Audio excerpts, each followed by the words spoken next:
That's all you're going to see of it, man. I've strategically placed my camera like I did yesterday, yeah. Because I look like a freaking leper, mate. I'm not joking. I swear to God. I don't know what the fuck was on that branch that whipped me in the face the other day, man. I've had this before. If I ever get like I've had a burn on my face before that turned like this, yeah, from hot oil in the pan. Yeah, and I've also caught it before in the bushes on the golf course and it's gone like this. Fuck knows what got in my skin, mate. But Jesus Christ, I am gutted. Do you know what I mean? I am absolutely fucking gutted, mate. I've got a golf competition on Saturday, and I've got to make it look way less of a leper face like by Saturday. Fuck, bro. Hello, Joyce. How you doing? Me fucking face, innit? Yes, Jack. Look, man. That shit's infected, bro. I got Savlon cream on there right now, but it's infected, bro. I don't know what the fuck was in that branch that was in that tree that whipped me in the face, mate. But Jesus Christ, it's infected the fuck out of my face, man. Ah, it's nasty, Courtney. I've had it before. I've burnt my face before off the pan and it went all manky. And I've had the same thing off the golf course before, but not for many years off the golf course. Do you know what I mean? It's fucking horrible, man. I kind of know how to get rid of it and how to deal with it, but it's still fucking horrible. I've got fucking infected face mush. I feel like fucking Quasimodo mixed with a fucking leper, mate.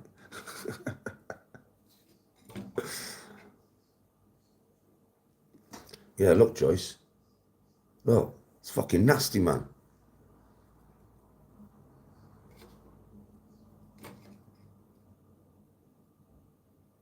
I've got Savlon. So I've got Savlon and good old salt. You know what I'm like with the salt?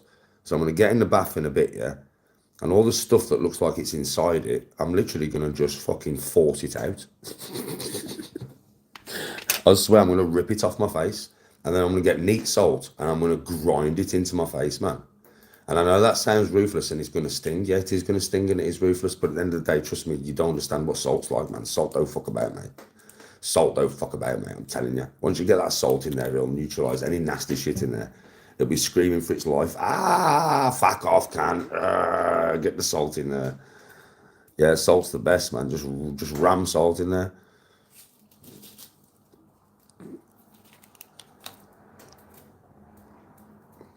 Yeah, just get the salt, grind it in there, salt water, tip it on there, dab it dry, and then get some more Savlon and wax Savlon on there.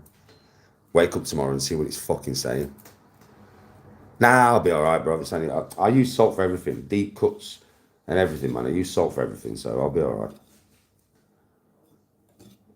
I'm gonna catch up on all the Masters in a bit and see what's going on. I'm gonna play the game first, I think, and then I'm gonna catch up on the Masters and see what's going on. Because I'm pretty sure, like, you know, I'm pretty sure that there would have been some action today that I've missed.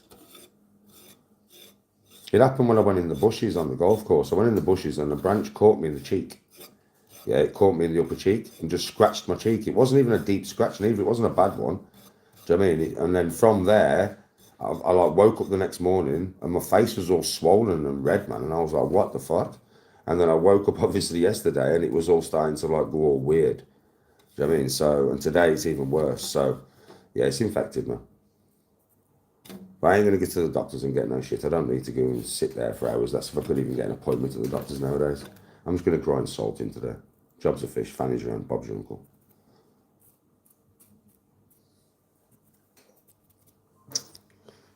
There you go, slow.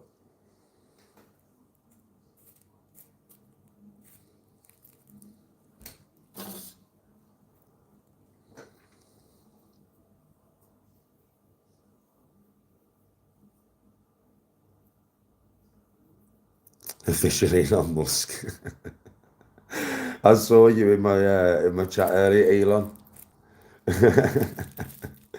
If you're the real Elon Musk, please stand up. Fucking Elon Musk, you know. I do understand the joke though, man. I do understand the joke. Obviously, duped by my man on the internet. Danny, see if I can dupe you. £1 million to the winner, Danny. I do realise what you're doing there. I'll never be duped again, bro. Trust me. Golf is the thing now. It's just golf, golf, golf, golf, golf, golf, golf. I can't be duped off golf, bro. Because with golf, if I'm exceptionally good, nobody can take that away from me. Like, you can't really argue with the score on a golf card. It's like, you know what I mean? It's one of them ones. Golf is the way forward. So, Mr. Elon Musk, if you want to learn to play golf, you can pay me £1 million and fly me over to fucking wherever you are, and I'll teach you. Yes, Gary. You're serious? Swear down, fam. That sounds like something Elon would definitely say.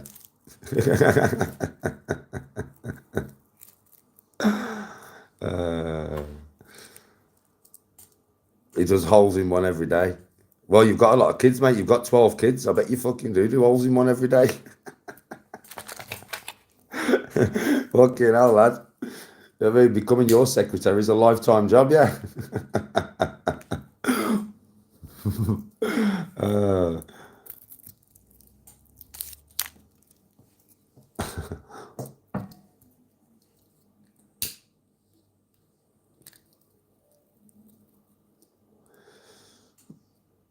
What do I think about Donald Trump? I think he's fucking off his head, mate. I think he's a funny old geezer.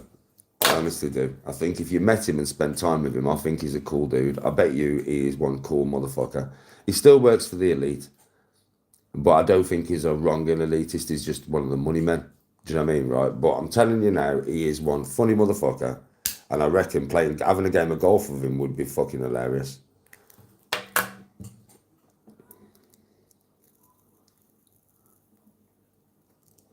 I'll be watching it later, bro. I'll catch up with it later. I don't watch it. I don't watch it live, bro, because there's too many hours of footage. Do you know what I mean? To watch live, to just sit there all day and watch live. The only day I'll watch live is Sunday. I will watch the last day live, but every day I will sit there later and I'll catch up on all the highlights of the day. It's only Sunday that I'll sit and actually watch it live all day because it's the final day.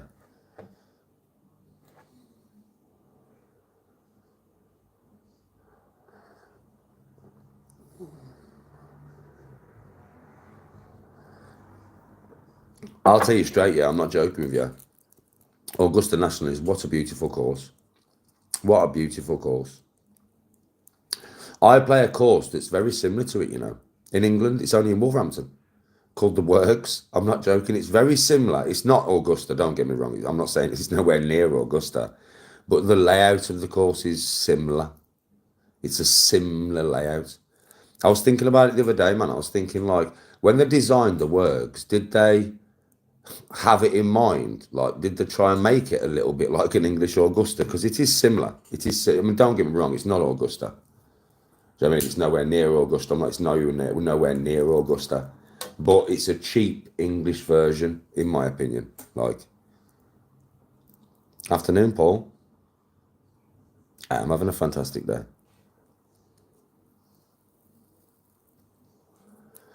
I'm just doing a quick live, having a chat to you all before I start playing my golf game. Hello, Jacko. Caleb, how you doing? Are you good, buddy? Are you fucking good, bro?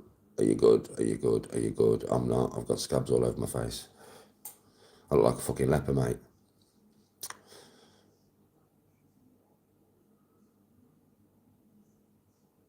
Oh, yeah, Terry, do you know something? Do you know where? Like, I'm extremely good at putting, as you all know, like, but I ain't on no pro level, bro. When they're on form, do you know when they're on form?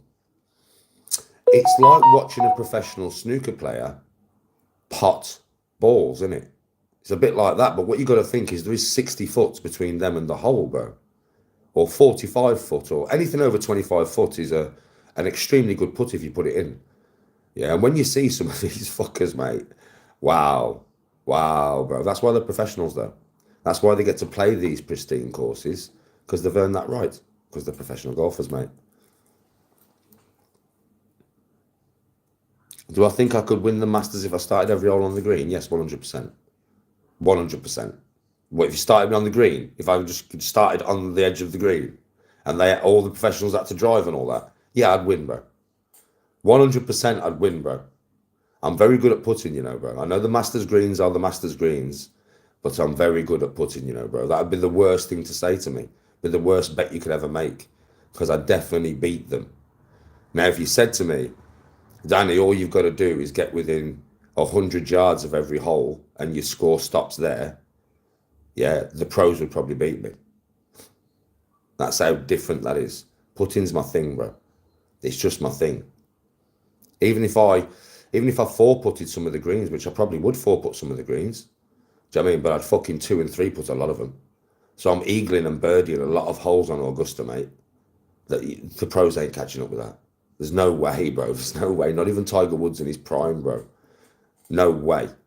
Do you know what I mean? There's just no fucking way. Because you're putting me on the green, bro. You're just putting me on the green. You're putting me in my safety net. You're putting me where I feel comfortable. You're putting me where I want to be. You're putting me where I try and get as fast as possible in every game. The first few greens, I might four-put them, but that's still par. Do you know what I mean? That's still par. Yeah, and after that, once I get used to the speed and how the roll and how the move, that's going to go down to three-putting them, then two-putting them. And then a few of them I might one-put them. Well, if I one-put them, that's a hole in one. Say if I one-put three greens, man, that's three hole in ones. That's three hole in ones, man. Trust me, no pro's keeping up with that. I'm not like, I could never play with a pro off the tees. They'd hammer me, bro. Even if I played off the red tees, even if I played off the red tees and they played off the competition tees, they'd still hammer me, bro. The pros for a reason, you know. Putting, if you put me in a putting competition with any of them, they'd hammer me, you know. It's just me straight putting against any pro. You know what I mean? They'd hammer me. I'm good at putting. Don't get me wrong, I'm good at putting. Very good for an amateur, but I'm not pro. I'm not pro. They're a different level, man. Pros are just a different level. Because, listen, many reasons. They've practiced a lot longer than I have. They've hit a lot more balls than I have. They've dedicated their life a lot more than I have. So all that dedication has got them to the peak of talent.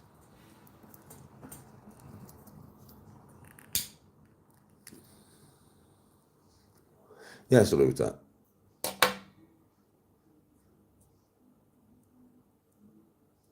Yeah, is that you, Tiger? Okay, now, Tiger. It is Danny G from Smurvik, yeah. I've never had a 9-darter, mate.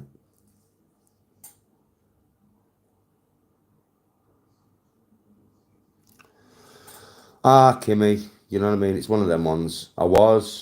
Quickly realised it was bullshit, not interested in it no more.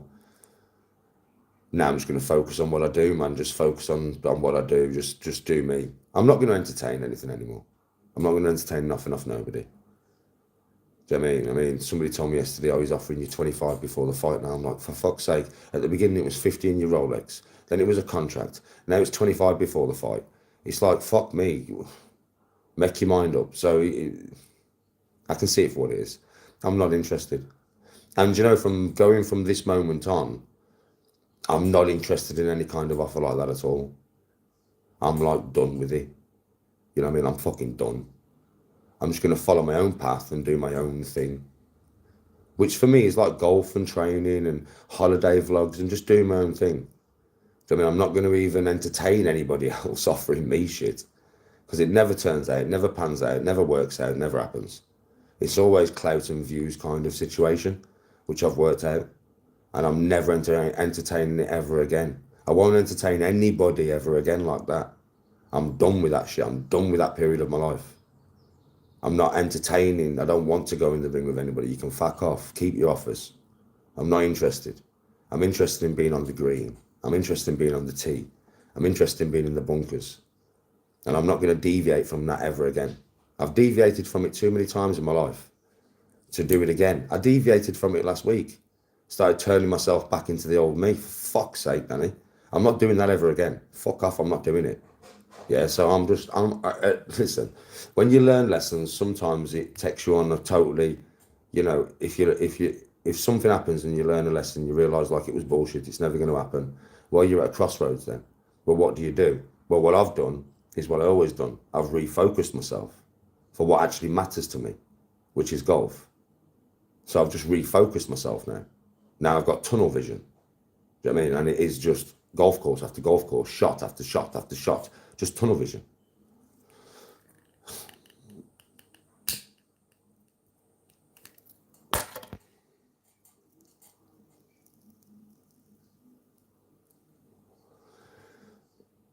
I'm still training. I'll always train, bro. I'll always train, always, because Like, it's just good for general health and wealth and well-being.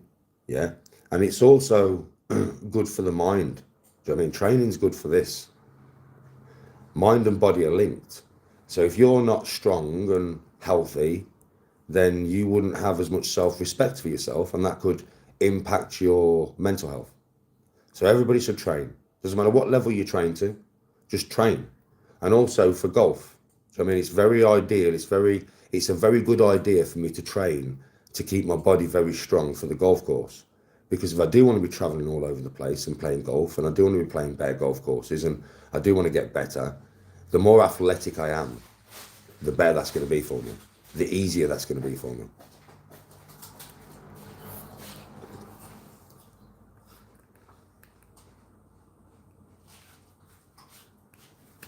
Oh, I know, DD. DD, they don't. That's why I won't deal with them, bro. That's why I won't deal with them, because they do not understand honesty, bro. They don't understand truth. And I'm not. This is why I'm going to stay in my own lane, because I can't keep dealing with fakeness and that. You know what I mean? And like with me, if I just stay on my own path and I just involve myself, there's never going to be no deviation, never no deception. It's just me on my own path, not relying on nobody else to do fuck all. They can all bollocks. I'm not joking with you, bro. I am now on my own path, and I'm forging my own path, like the lone wolf that I've always been, right? Yeah. I will not entertain nobody no more. Like, obviously, if a golf competition comes up and that, obviously I'll play golf competitions and that. Yeah, but that's me, my own. That's me doing my own thing. That's me forging my own path. That's me getting myself better at something, getting myself more accomplished at something, and not relying on nobody that can chat shit or pull the wool over my eyes or has deception or is not them true self or is doing it for ulterior motives. No, don't involve nobody else. Do it your fucking self, Danny, because you can always trust yourself to do it the right way.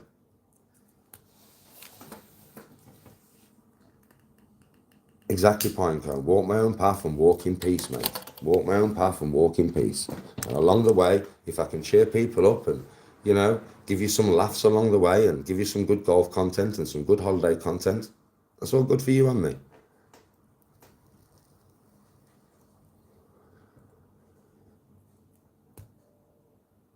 Is selling coffee mugs with my face on it.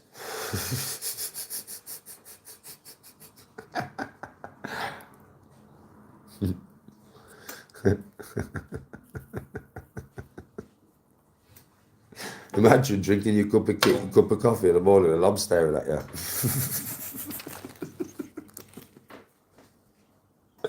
Oh, that's when we laugh. Oh shit, fucking hell. I can't believe man is actually selling. Damn, that's a wake up call and a half, that is. Fucking hell.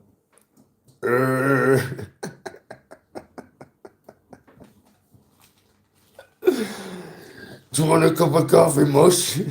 How many sugars in each?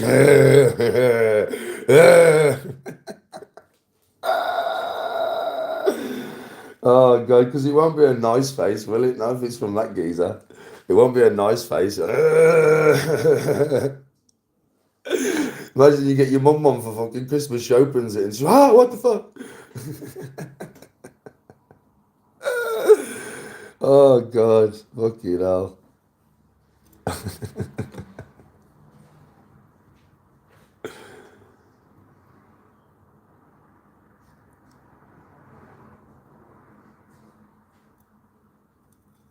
They don't want to drink me now, Courtney. They want to drink me.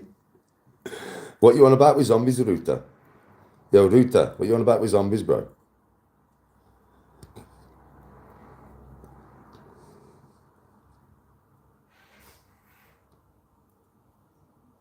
Yes, Carrie, I can't be bothered, Danny.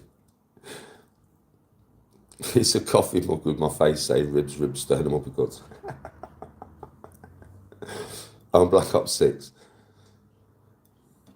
Do you know what I want, Ruta? Do you know what? Do you want me to tell you all literally what I want out of Call of Duty? This is why I don't play it. This is what I want out of Call of Duty. Now, some people have heard these ideas before. Some people haven't.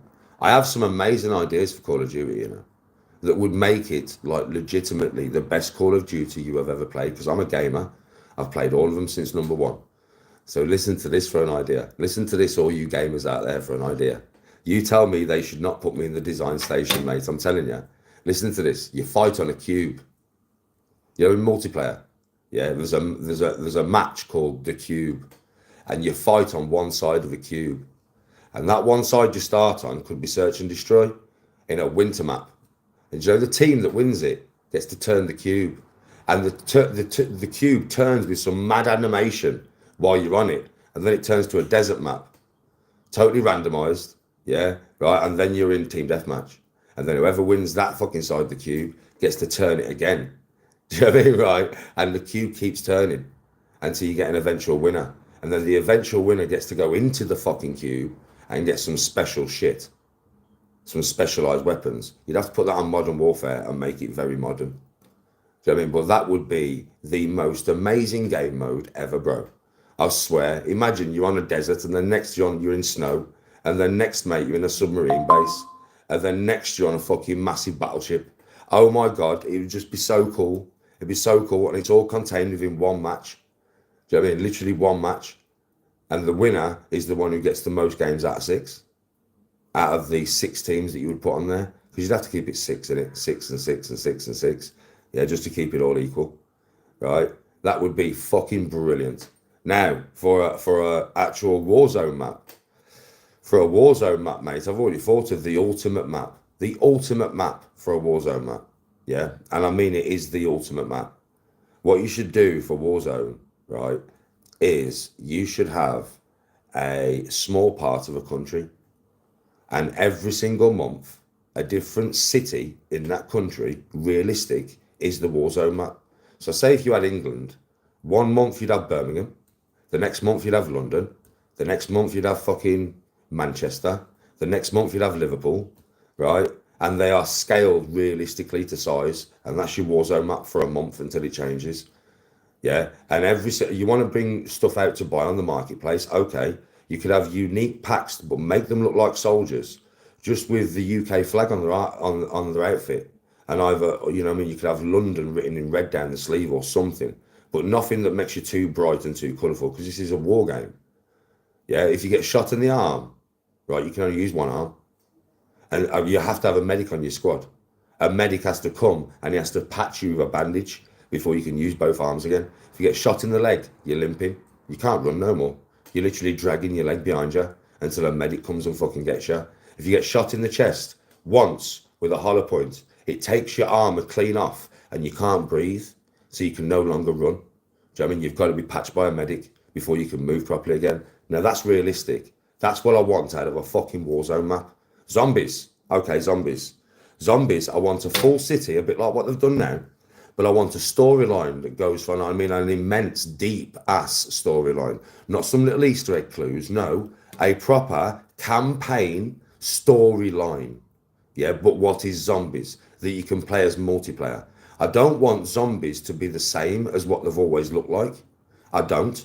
If you're going to mutate a whole city, you've got to mutate all the fauna and flora within that city. So I want mutated plants, I want mutated rats, I want mutated dogs, mutated cats, mutated birds. I want each mutation to be different.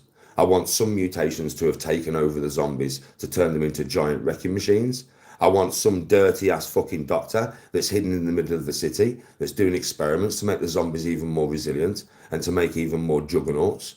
Yeah, I want the story to be something like we've got to get to the lab, and when we get to the lab, he's got a fucking platoon of the hardest motherfucking fastest zombies you've ever seen in your life that you've got to overtake. And then once you get into the lab, he's got the final monster for you to complete. And then when you complete it, like there is a monster there, you complete it and it comes up completed. You've completed the map, it's done. That's what I want. That's what I want in a Call of Duty game. But you give me that and I'll play Call of Duty again. If you don't give me that, I won't.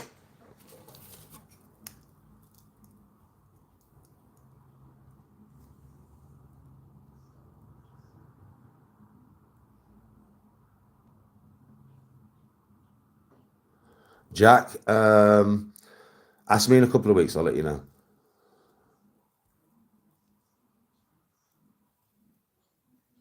The golf started at 2 o'clock on Sky Sports.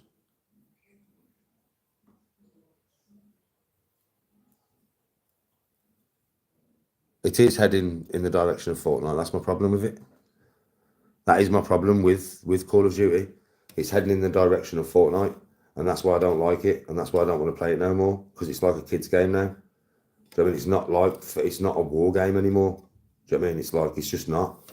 It's made to have transactions and have kids buy loads of these transactions off the marketplace, and that is what it's made for. And then when you've got skill-based matchmaking, what skill-based matchmaking does is it fucks up the whole balance of the game. Because I don't know if people actually truly understand how fucked up skill-based matchmaking is, but I'll tell you how fucked up it is. Do you know what I mean, right?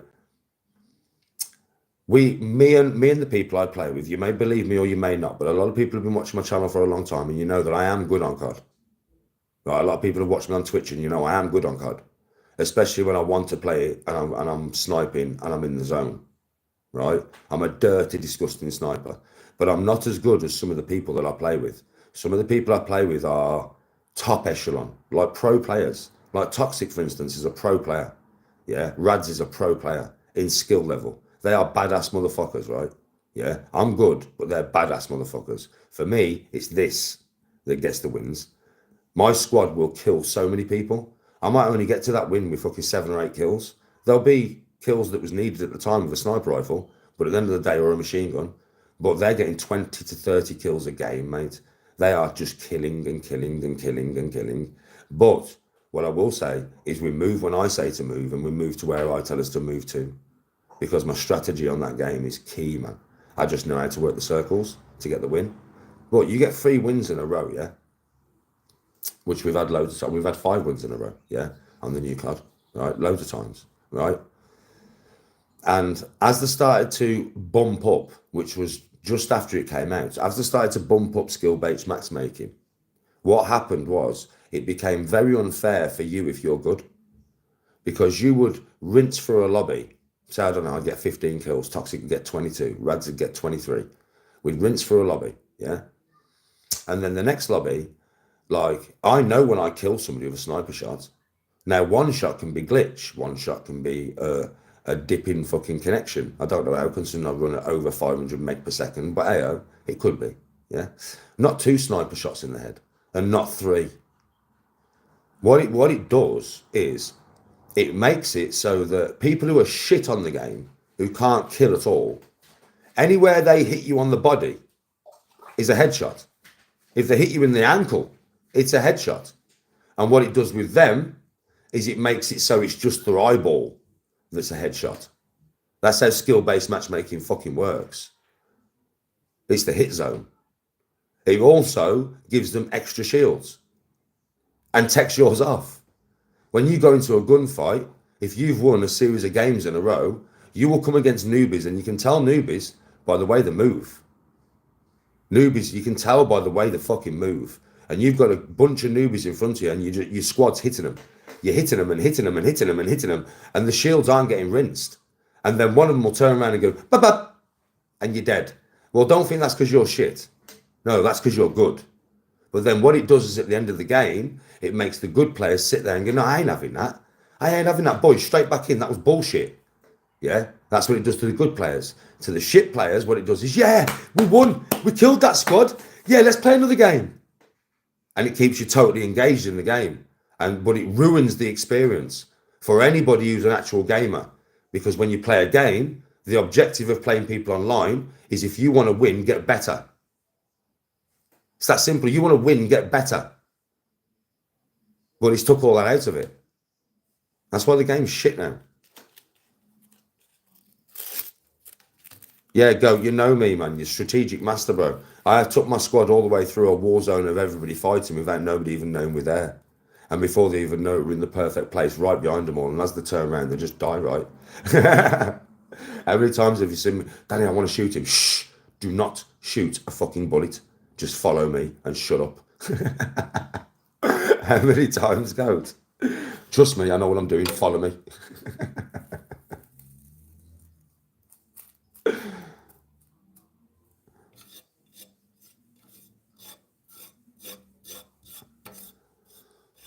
All right, official travellers, how you doing? Courtney, that's what stopped me playing it, you know. It was definitely like I came across 2 hackers in 4 games, and I came across a couple of geezers that were invincible. I use an XRK Stalker because I'm not really a sniper that sits in a spot. I don't snipe like that. You ever watch me play Warzone? I'm a runner and gunner mixed with a sniper. So when I'm running and gunning, yeah, with my squad, right? Usually the way it happens is this. Goats watch me play many times. The way it happens is usually I see a squad first because I'm using a sniper. I take one out. Usually the way it'll work is my squad will be talking, and I'll be like, "Yo, bro, there's a squad over there," and they'll be like, "Where, Danny?" I'll be like, "Building southwest," and they'll be like, "Yeah, yeah." How many is there? I'll be like, they're all on the fucking roof. The silly twats, man. There's 4 of them. I'm looking at them. They don't even know me. Yeah? Do you know what I mean? They'll be like, yeah, yeah, give us time to get to the building, Dan. I'll be like, yeah, yeah, push the front of the building, boys. As they push the front of the building, I'll take one out, clean in the head. As they drop and their teammate goes to revive them, I'll take him out. Now they're down. I can't get them up. But I know that my squad is coming up the stairs behind them hot. And I know my squad's going to wipe them out. And that is usually how it works. And then what we do is we take the position that we've just taken. So I move to my squad. My squad will cover me from the roof all the way through the wall zone. And I'll move with my sniper to that rooftop. And then we'll rinse and repeat until we get to the last 2 circles. Once we get to the last 2 circles, I take over total control of the squad. And I just say, right then, boys, we're moving here. And then we all move to that spot and we hold until I tell us to move again. That's how we win.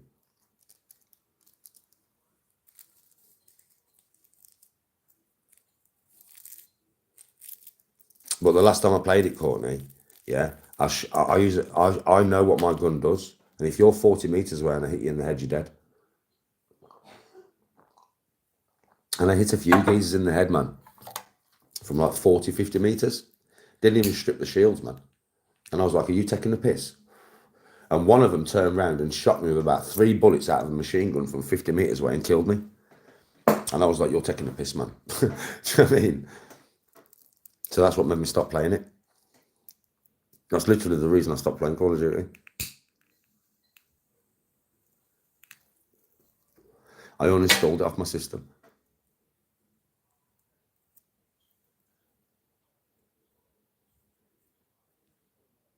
That's why I went back to Destiny. That's the reason I went back to fucking Destiny, you know. Because on Destiny, you don't get hackers. That's one thing I can tell you, you do not get hackers.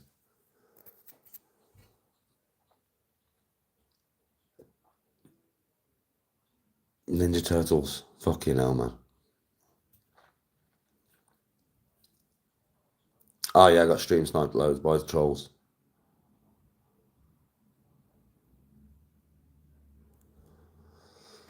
Oh, no, Courtney, do you know what it is? It's just knowing the strategic position. It's knowing how the circles move. That's what it was with me. I understood how the game moved the circles. So you always want to be on the thinnest edge of the circle. The best squads will always be on the thinnest edge of the circle. The shittest people will always be in the middle of the circle, hiding in a building, behind a door, hoping that nobody sees them and they can take a third party for the win. That's a shit squad. That squad you don't need to worry about. Leave them till the end. It's the ones on the edge of the circle, not on the fat edge neither. Because if you're on the fat edge of the circle moves faster. So you've got to run with the circle if you get caught in a gunfight. If you're on the thin edge of the circle moves slow. So if you're in a gunfight, you got loads of time. Do you know what I mean? Right. And you will always have the best squads on the edge of the circle that is thin. You take them out and the win's yours. And it is that simple, man. You're always in third to second circle. You are on the thin edge of the circle looking for the best squads because that's where they are.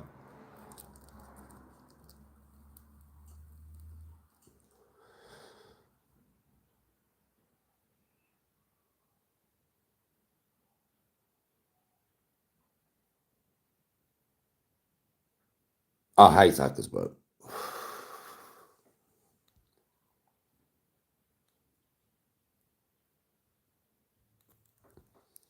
Fucking on Ninja Turtles, you know. Ninja Turtles on Call of Duty, man. Are you taking the piss, bro? Are you taking the piss, though, bro? Ninja Turtles on Call of fucking Duty, bro. Eating pizza on his skateboard and all that. Fucking Donatello fucking making machines and that. And a chicken head motherfucker. Chicken! Chicken! Fuck off, man. What is this world coming to, bro? What is this world coming to, bro?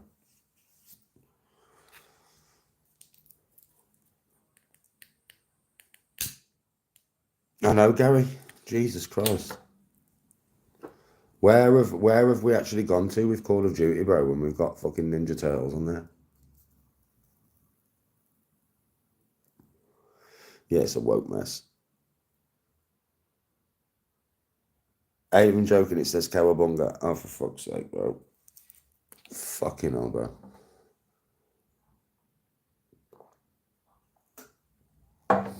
Jesus Christ. I have heard it all now. Oh, yeah, go. The whole world's a woke mess. The whole fucking world is, mate. It's a woke mess. It is very much like the Twilight Zone, I think, for anybody of my era and Tony's era. It's not the same world anymore, bro. It's just fucking madness, man. The world is mad. It's full of scam artists, fake people, crazy people, and so many people are like losing the ability to socially navigate life because all their opinions and everything comes off social media. They don't have none of their own.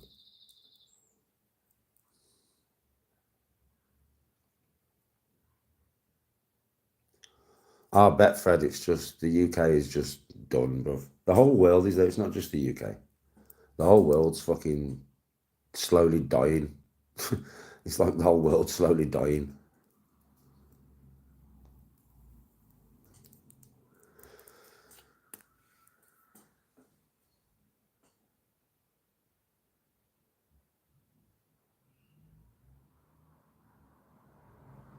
I moved to a game called Hunt Showdown.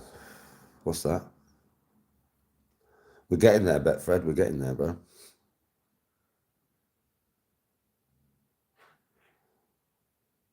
No, the new Snow White movie, bro, is like, I am going to watch it, yeah, just to see how much you can fuck up something. Do you know that? I'm going to watch it just to see how much you can absolutely fuck up something. Just to see how much a princess isn't going to be saved by the prince. You know what I mean? Just to see how much, like, love's first true kiss is not good enough anymore. Just to see how much you've got animated fucking dwarves next to a live action woman who is not as pale as snow because she's Hispanic or something, right? I just want to see how much you can actually fuck up a story. So I'm going to watch it, and when I've watched it, I'll tell you what I think of it.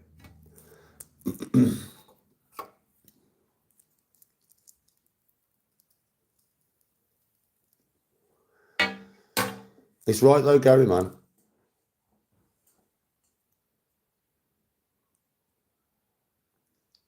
Oh, I know HBTG. They wouldn't let real dwarves play them. At one point, bruv, they had fucking like non-binary, normal-sized humans mixed with oversized humans, mixed with smaller humans, but no dwarves, bro. I think there was one dwarf in the original cast.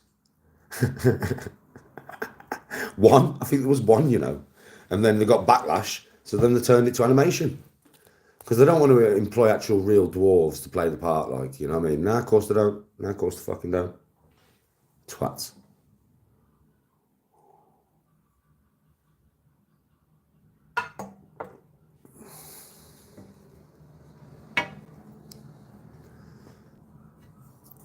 I've always had this problem with hijacking films. Like, you know what I mean? If you want to make an original film with an original story, you can put whatever you fucking want in it. But you can't hijack original stuff and change it to what you want to change it to. You just can't because it fucks about with it. Snow White is quite a sacred film, isn't it? To everybody, really. You know what I mean? Because it's one of them films that you always watch with your kids and you watch when you're a kid. And I don't know why they have to fuck with everything.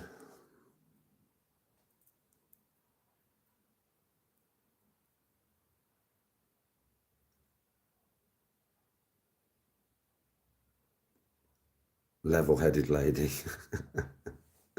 Gary, enjoy. Everything woke turns to shit, Fred. I agree. Everything woke turns to shit, bro. Everything woke. Everything, bro. And I mean everything. Everything turns to shit.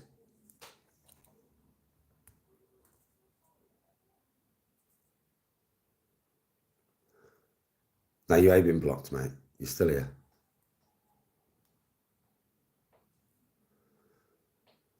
Yeah, it's like they want to blow all the money in it. It's like the budget they get for the films. It's like we don't care if we get it back. Do you get what I mean? It's like we don't care if it's like Joe Black Adam. So I watched Black Adam. It's not a bad film, but it's not a good film. That is like pampering to The Rock, wanting to be as hard as Superman. Now that is what it is. That is blatantly what it is, right? It's The Rock going through a midlife crisis, right? Which it's pretty sad to see, to be honest, right? So that film flopped. It didn't earn the money. Star Wars the same, man. I mean, with Star Wars, they ruined it so completely. You can't ruin a franchise any more than that. There's no way you can possibly fuck up any franchise as bad as they fucked up Star Wars.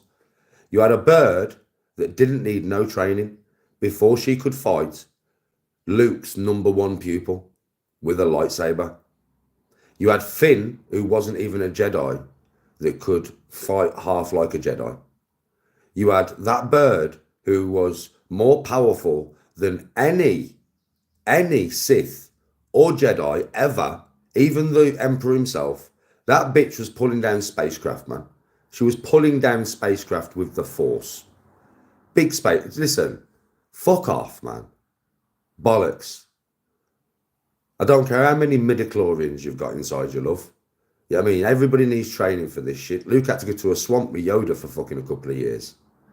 Luke himself throws his lightsaber into the water. Talk about destroy a character. Are you taking the piss? The way he went out, bullshit. Absolute bullshit. He's going to force project his ghost. No, he'd just go there in person. He wouldn't just die randomly like that, would he? Han Solo. Fucking hell, bring him back to just have his son stab him through the chest. Okay, that's fucking really good writing, that. You know what I mean? It's just like they wanted to bring all the old characters back, destroy them, and destroy their legacy at the same time to bring these new characters in that were so much better. No, there wasn't better. They're never going to be better because the original characters were the best characters for the roles. That's why they're beloved, you silly cunts. That's why they're beloved characters. They keep doing it with all these films, man. They keep fucking doing it. It's over and over and over again, isn't it?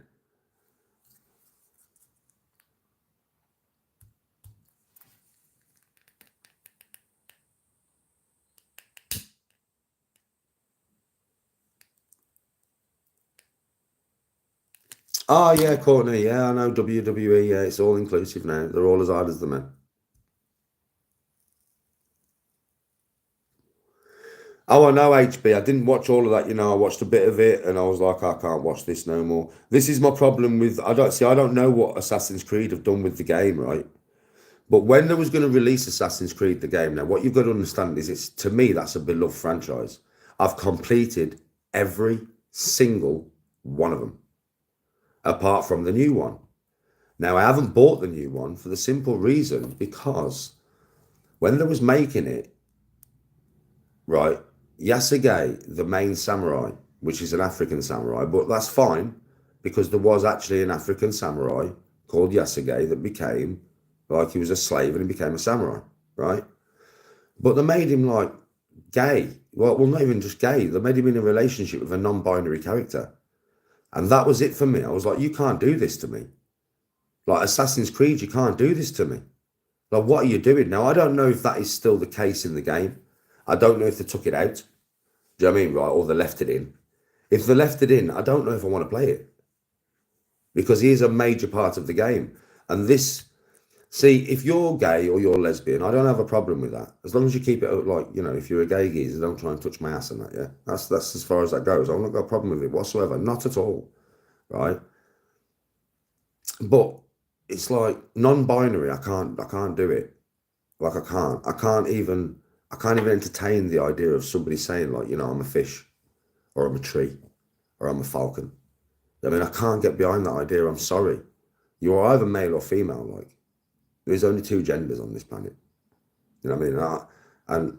I can't go with a non-gender. You're a non-gender. That doesn't exist, man. It's chromosomes, man. Chromosomes dictate your gender.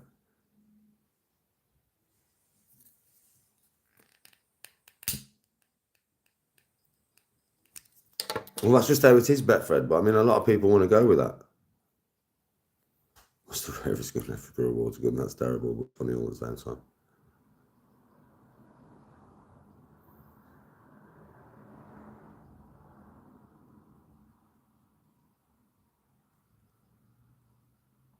No way. So if he is gay with a non-binary boyfriend. How does Darth Vader like his toast on the dark side? That's funny. That's funny. Oh wait, then I'm not even listening. I'm not even dealing with him no more, mate. Fuck me. Went from 50, then to a contract, then to 25. I'm not dealing with the geezer no more. He had his opportunity. His opportunity's gone. I've moved on. I'm not dealing with that dude.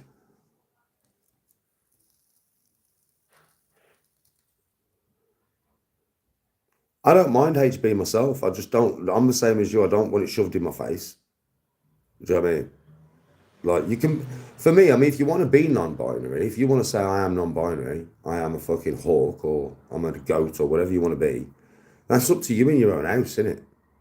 But don't expect me to call you a goat. You know what I mean? You can call yourself a fucking goat if you want to call yourself a goat, all right? If you want to say, I am a goat, and you want to dress up in a goat outfit, and you want to go, bah, that's up to you, right? I don't care. That's your choice. But don't ask me to call you a goat, because that ain't fucking happening, mush. I'm not going to recognize you as a goat.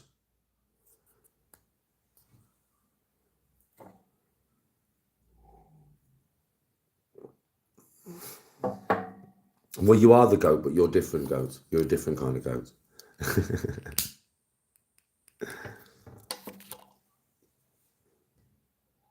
All right, Dino.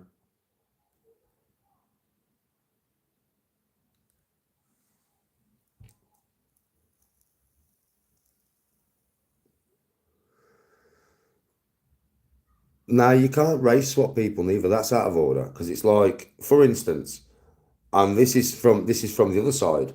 So I'm going to tell you something now, and I would be pissed off, and I think everybody watching would be pissed off, right? Do you know if Blade is it four? Blade four. So Blade four was coming out next year, and the character who was going to play Blade, yeah, was um, Gerard Butler. So Gerard Butler was the new Blade. I would be pissed and I wouldn't watch it. I'd boycott it. I'd be like, "Are you taking a fucking piss? Gerard Butler can't play Blade.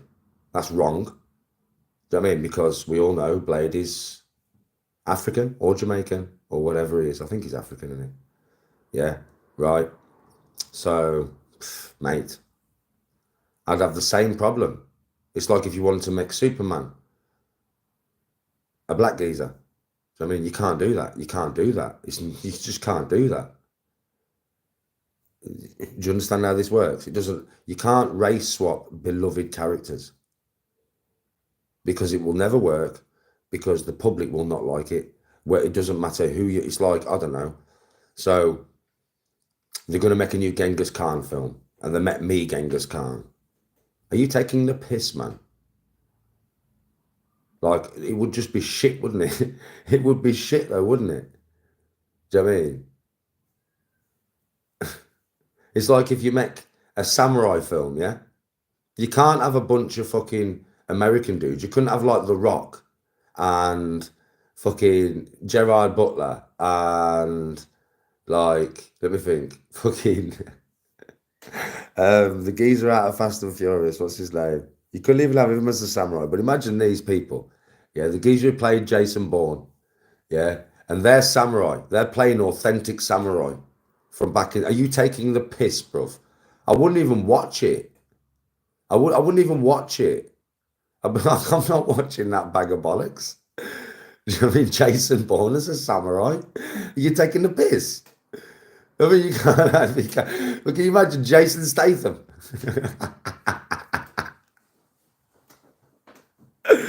as a fucking samurai? Are you taking the piss, bro? You can't do that. You can't. You just can't do that. So yeah, I would boycott them films as well. You can't do that, man.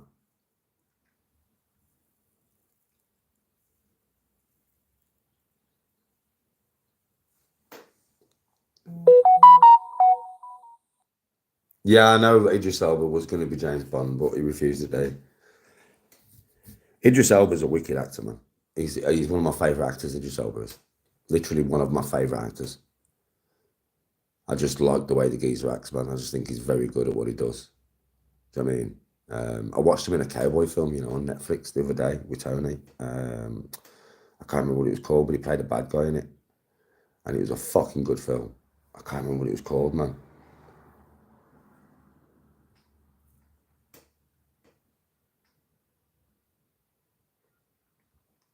My thoughts on the underground city underneath the pyramids, you're never going to see it.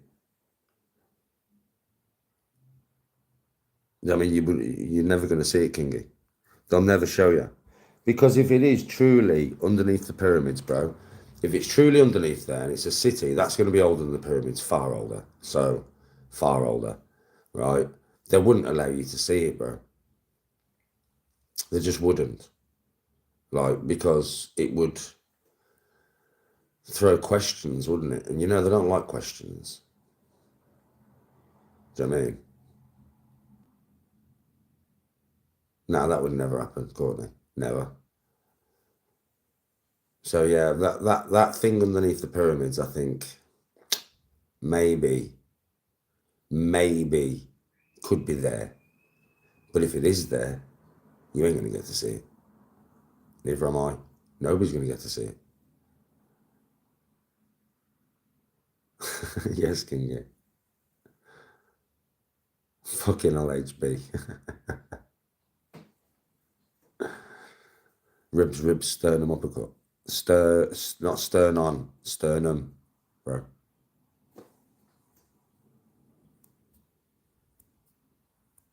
Your sternum's here, bro. Middle of your chest, isn't it?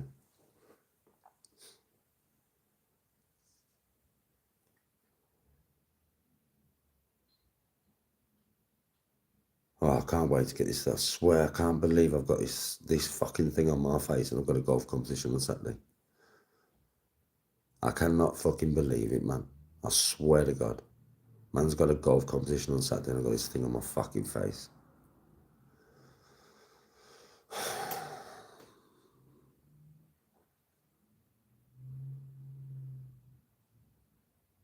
I reckon that with the pyramids, I've said this before, they was not built by the Egyptians, man.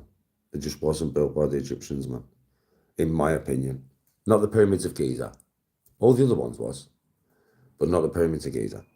Not the Great Pyramid. In my opinion. It could have been built by the Egyptians, but the way that it is described, how they... This is the thing. If it was described in a way, yeah, that I could conceive it to be possible, then I would say, okay, it was built by the Egyptians. But the way it's described, my brain knows that that's not like possible. So I mean, it's like not possible. It's not possible like to do that. Not with those tools and those means. If there was other means behind it, and they had some kind of technology back then that is being hidden from us for whatever reason, they don't want us to know that they had this technology, yeah, then that would explain them being able to build that. But to build that, you've got to have some technology. Like, at least technology as advanced as ours 40 years ago. You've got to have something that advanced as us 40 years ago to be able to build that. You can't tell me, like, this is the thing, it's like bronze chisels, isn't it? And bronze hammers to go through solid rock perfectly. Perfectly, though. I mean, some of them rocks look like they've been laser cut. They honestly look like they've been laser cut. You're not cutting, like, you're 70-ton blocks, man. Some of them blocks are 70 tons, man. And when you think about it, they've been in the King's Chamber, yeah? They've been raised 300 foot in the air. The top one is like 300 foot in the air, bro. 70 tons, 300 foot in the air. Well, some people would say they did it with ropes and pulleys. Fuck off. There's no way you're doing that with ropes and pulleys, man. Bollocks. You're not doing it. It doesn't make any sense. There's no way you are lifting 70-ton blocks with ropes and pulleys. in my opinion. Yeah. Then you could build a ramp. Well, you could build a ramp, but to get it up to 300 foot, with the slope of the ramp being no more than 10 degrees, so you can actually push it up there, and it's got to be made of something solid. It can't be made of sand. You can't push 70-ton blocks up on a cart on sand. You can't, right? You know it's not a stable enough structure. So it'd have to be something stable. So you'd have to build a massive ramp, and I don't know how big it would have to be, but huge, and it would be made out of a solid structure. So it'd be made out of rock. The fucking ramp itself would be a bigger undertaking than the pyramid. Like building that ramp itself would take more rock than the fucking pyramid. And then there would be evidence of it left afterwards. So it wasn't a ramp.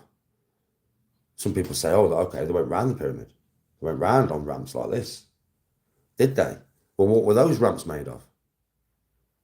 Because they couldn't have been made of sand neither. They've got to be made of a solid object, a solid structure. They can't be made of wood. Don't try and tell me they're made of wood. Not going up to 300 fucking feet in the air. You're not making scaffolding that strong to be able to withstand like 70-ton blocks that many years ago, like a fucking scaffolder now. Do you get what I mean? Like, I don't know what is the weight limit for steel scaffolding. I bet it ain't, is it 7? I bet it ain't 70 tons, is it? I don't know, but I bet it's not. Yeah. So, okay, so how then? Ropes and pulleys. Okay, we're back to ropes and pulleys. 300 feet in the air, 300 feet. 300 feet, 300 feet, man. it's a long way. What is there? Is the 3.3 feet to a meter? So if it was 330 feet, it'd be 100 meters. So 90 something meters. Yeah. 90 something meters in the air.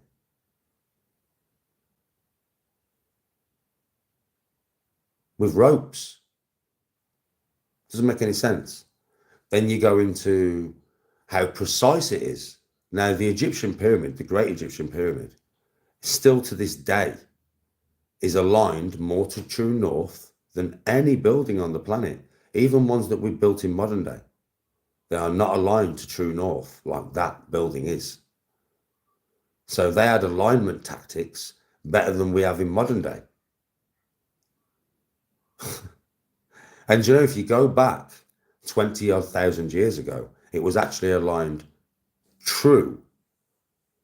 perfectly to true north. Perfectly. It's just the planet has something called, well, we'll call it the wobble. 42,000 years. It wobbles at the top.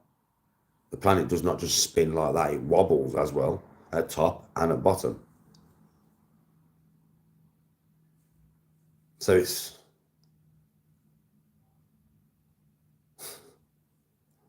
doesn't make any sense. So because it doesn't make any sense, my brain will go, okay then. So what makes more sense? I'll come to chat in a minute. Well, what makes more sense? What makes more sense is that a technology was used, that they know was used, that they will not let us have access to. That would make sense because some sort of technology was used to build that. Like I said, no bronze hammers and chisels, bullshit, and no ropes and pulleys, bollocks, right? Yeah. So some kind of technology. Now, why would they not allow us to see this technology, which they would know existed because they've searched the fuck out of that place. So they would have found remnants of such technology. And because we are a technological age now, we would be able to see it for what it was. If we had parts of it, we'd be able to know what it was and how it worked, because that's just how we are now. We're very scientifically minded, right? So if we found components of said machine, whether it be laser or sound or whatever it could be, we would kind of understand that this is what it was and keep it from the world. A bit like Nikola Tesla's work. A bit like the car engine that runs on water. That's all been kept from you. So they would do that. That's a possibility. That they know how it was done, but they won't let you know, because it will fuck up the timeline of bronze. Yeah, it will fuck up that timeline. It will fuck up the evolution of man. it will fuck up Darwin's evolution. So they won't let you know. Or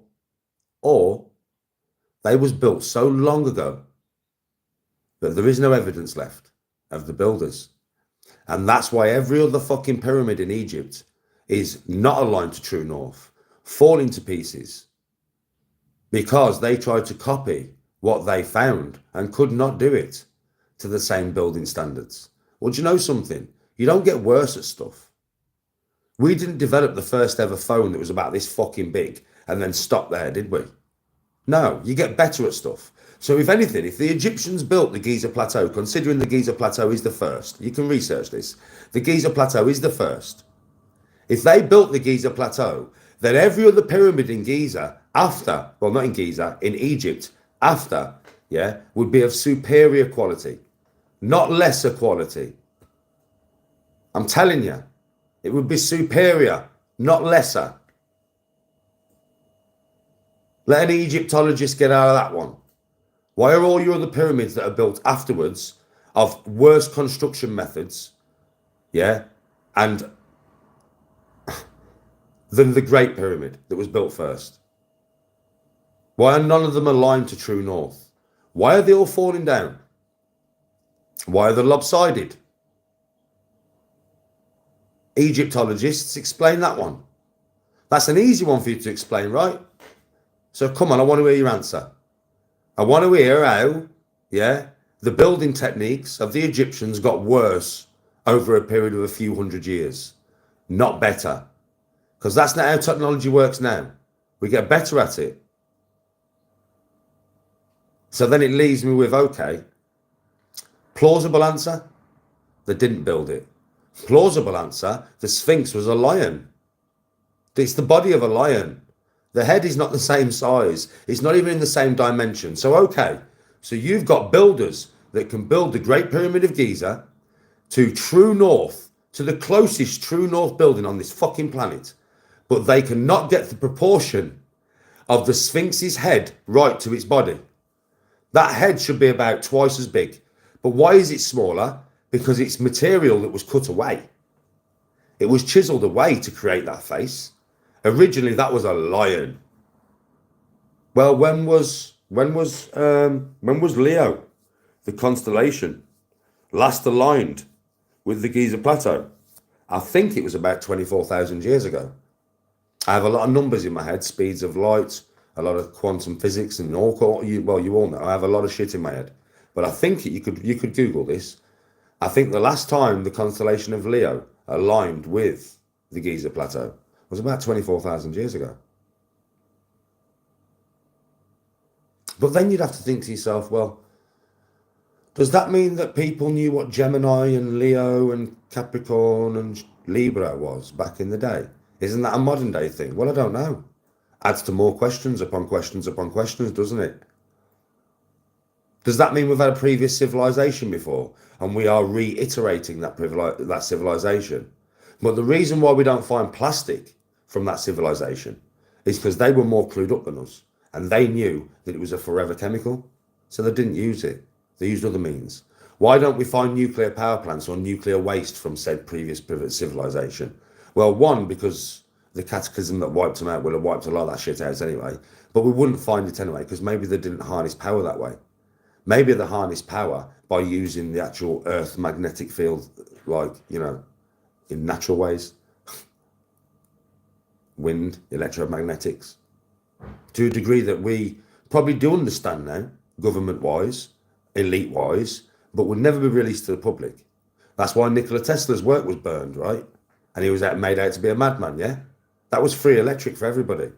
But if you can't wire it, and you can't have electric stations, you can't have infrastructure, then you can't have money. You can't charge for it. All makes sense? Are you starting to understand where my brain is on this?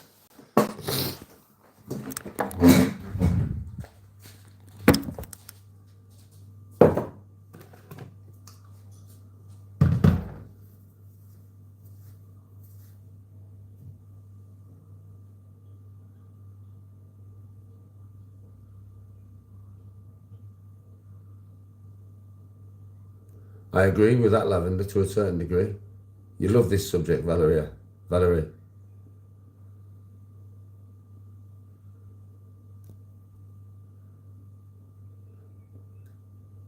Yes, Valerie, there was. 20 years. Do you know that is literally, because you've got to understand, the quarry where the blocks were taken from was 90 kilometres away. To say 50 mile, yeah? Right? And in the time that they said it took them to build the Great Pyramid, which is 20 years, they would have to quarry, move, and place every single block within 90 minutes. Running 24 hours a day, 365 days of the year for 20 years to lay the amount of blocks that it took to lay that pyramid.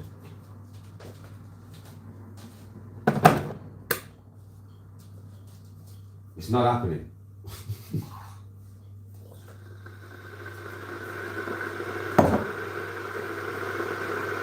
There's so many.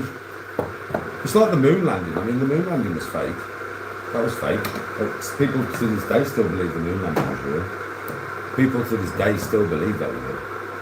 But it was. The moon landing was fake as fuck. It was fake as fuck, man. It's like Antarctica. Why are we not allowed to Antarctica? Why are we not allowed to go there? Personally, I think there's pyramids there. But that would fuck everything up that way. Because if there's pyramids there, the last time that Antarctica was... What am I doing? I don't know. The last time that Antarctica was free of ice, yeah, apparently it was like 1 million years ago or something. Now, if there was more fuckers on this planet building pyramids 1 million years ago, I mean, that destroys the brain then, because then it's like, what the fuck?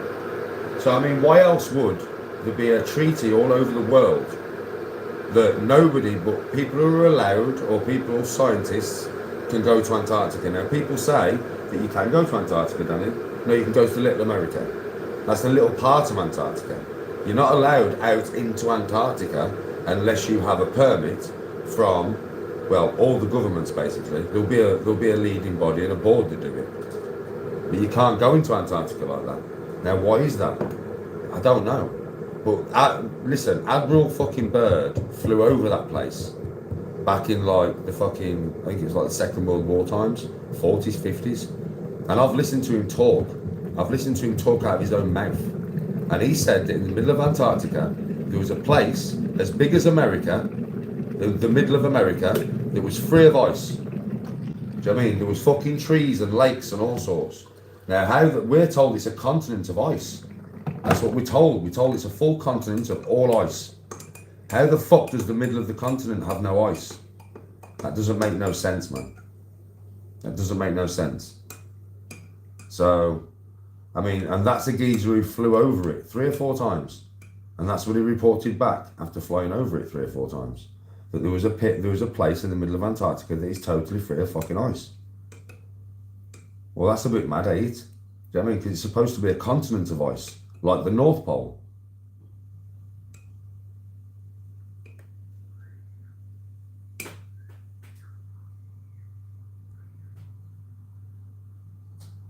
Look at my face, man. It's bad, isn't it?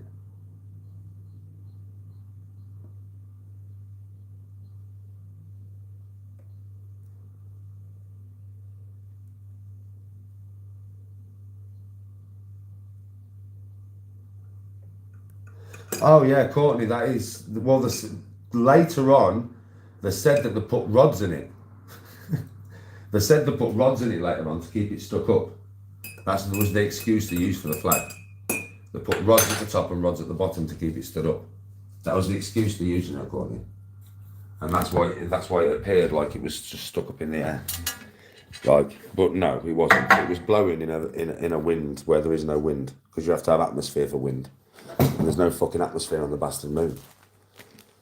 That was because obviously it's a bit like, so I'm not going to go too much into this but like 9/11 was to cover up some money. Do you know what I mean? And when the space race was on, the taxes that obviously the Americans, their tax money was not going to where it was supposed to go. So they had to make that movie. They had to make it look real. Do you know what I mean? Because without it looking real, people would be saying, well, where's all my fucking my tax money gone? Do you know what I mean? Well, it was actually going to the pockets of the rich elite, and then they just made a very expensive movie. Well, probably expensive back in the day, to be fair.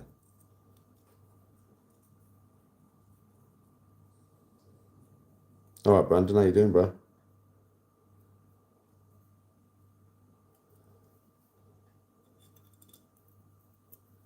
Yeah, Stanley Kubrick's fucking best film ever. He owed drug money. Who? Official.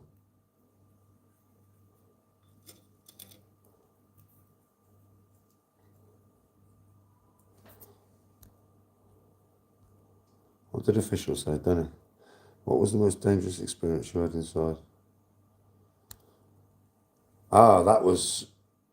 It wasn't really what I saw. I saw a lot. I mean, I saw a lot of people get pull balls and stuff like that. Do you know what I mean? Pull balls in socks and batteries in socks and just fights and shit like that. Yeah, but do you know something? It was like obviously you have the wrong person wing.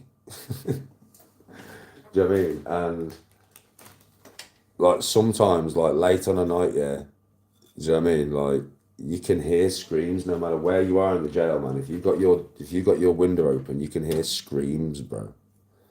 And you know what them screams are all about, bro. I mean, I've never seen nothing like that in jail. I've never seen nothing like that because it don't really happen on normal wings. Like everybody thinks it does, but it doesn't. It really doesn't. That kind of shit does not happen on normal fucking wings in jail. Like, get that out your head. There ain't no man's walking round calling himself Dorothy, yeah, and getting phone cards for a fucking blowy in the showers. That shit don't happen, man. So get that out your head. It does not happen. It might happen in America, but not in the UK. But them wings, that stuff does happen on because they're all weirdos on there, innit? So sometimes, mate, you can hear screams, screams, bro. Do you know what I mean? From the other side of the jail, you can just fucking hear it, bro. Do you know what I mean? And you kind of know what's going on. They deserve it because they're there for a reason. So there's no sympathy. But it's the noises, bro. I've never actually seen anything. I wouldn't say I've seen anything ultra, like Hannibal Lecter style shit in jail. Like where I've seen somebody get their fucking face cut off, or I've seen somebody get scalped or fucking anything like that. I've never seen anything that ultra violent. I've seen lots of violence in jail. I've been involved in some violence in jail, but not like what you would see in a movie kind of stuff. Not like that. You know what I mean? Not like no one-man army going around the jail like fucking John Wick. None of that shit. It's a bit different to that.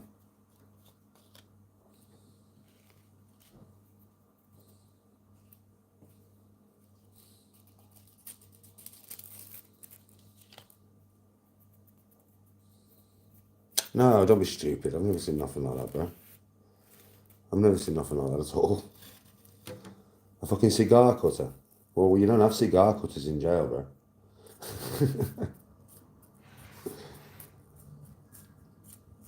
Jail's a shit place. It's not even about, I mean, if you can look after yourself and you get on with people, you'll probably be alright anyway. You might have a few scraps, but that's about all it's going to get to, unless you really piss somebody off. Yeah?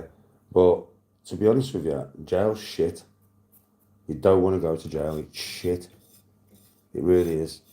It's just like, obviously, you get padded up with somebody and then you go through the jail system, and then once you get to a certain stage of your enhanced, yeah, it depends on what job you've got, you can get a single pad, which is bliss, bro. Having a single pad is bliss. And it's for one reason and one reason only, man. Because you do not have to smell another man's fucking shit anymore. Do you know what I mean? I'm telling you, because you have like a code anyway. When you padded up with somebody, yeah, you have like a code anyway. You ain't just going to blatantly get to the bog, just blatantly like that, because it's just nasty. You know what I mean? Nobody wants to have somebody witnessing them doing that act anyway. It's kind of a private thing for everybody, innit? Well, there ain't none of that. So you obviously do try to do it when your pad mate's not in the pad, or you got a bit of, you know what I mean? You'll try and do that. But obviously there's sometimes when it's just late on a night and you ate some jail food that ain't agreed with your stomach, mate, and you go to the toilet, and it's the same for your pad mate. And that is not a nice experience, mate. I'm telling you now, it's just not a nice experience. Like it literally takes your, I don't know, it's a bit like taking your liberties away. Do you know, like it's only such a simple thing, isn't it? Going to the toilet for a number two, yeah, which we all do, yeah. But it's a very private thing for everybody, really. And when you're in jail, mate, and you're padded up with somebody, that's taken away from you. Do you know what I mean? And I swear to God, that's probably the worst thing about jail. But it's that bad that I would never want to go back to jail for that reason, man. Because it's just like I don't want to be doing that in front of some dude, man. Now your pad mates you kind of become friends with, but I wouldn't want to do that in front of my best mates. I wouldn't go to the toilet upstairs and say, yo, go on, come upstairs, have a chat to me in it while I'm having a crap and that. Nah, bro. Do you know what I mean? So and then you've got the boredom, man. Now if you've got a job in jail, right, you're all right because you're at your pad all the time. If you're on basic though and you ain't got a job, right, or anything, you're in your pad 23-hour bang up, man. It's 23 hour a day, and it's a tiny pad, man. It's like I don't know how big it is. What is it? Fucking 8 by 6, probably 8 foot by 6 foot or something like that. It's not big. Do you know what I mean, right? And I'm telling you now, oh mate, keeping your mind occupied is so hard sometimes. Like you can read books and you can do pad workouts. Yeah, that's about all you can do. Like I used to do pad workouts to make myself basically pass out of exhaustion. Do you know what I mean? Because I just like once the door's locked, you know what I mean? Once you've had your fucking tea and that and the door's locked, it's just locked all night. Do you know what I mean? It's just kind of like you get so bored. Oh, you get so fucking bored, mate. The boredom kills you, bro. Do you know what I mean? It's all right when you get into the swing of it. Once you get into the routine of it, it's all right. But other than that, it's fucking. And then bed packs in the morning. Get used to your bed packs in the morning, man. Do you know what I mean? Because you woke up at 5 o'clock in the morning, between 5 and 6 o'clock in the morning. The screws are in your fucking pad, mate. And if your pad ain't spotless, trust me now. It depends on the screws. I don't know what they're like nowadays because I ain't been in jail for many, many years. But when I was in jail, screws was proper screws. Do you know what I mean? And the women's screws were even worse than the male screws. We had a woman in my jail called Miss Sargent, yeah, and she was fucking ruthless. That woman was ruthless. She would come in your pad, mate, and she was a little Scottish woman and she didn't give a fuck, bro. She just didn't give a fuck, bro. She was fucking ruthless, man. So yeah, that's just jail life, and the food shit. The food is absolutely wank, man. Get used to boiled potatoes, bro, and boiled cabbage. Get used to boiled potatoes and boiled fucking cabbage. It's fucking horrendous. The food is horrendous, man. I mean, obviously you can get used to anything. I mean, I used to have platefuls of boiled cabbage with gravy at the end, yeah, because it's just good for you and that, you know, I mean, get as much food down as you can. But believe me, when you first get your fucking first plate of boiled cabbage and boiled potato with fucking water thin gravy, bro, enjoy that meal because you ain't gonna.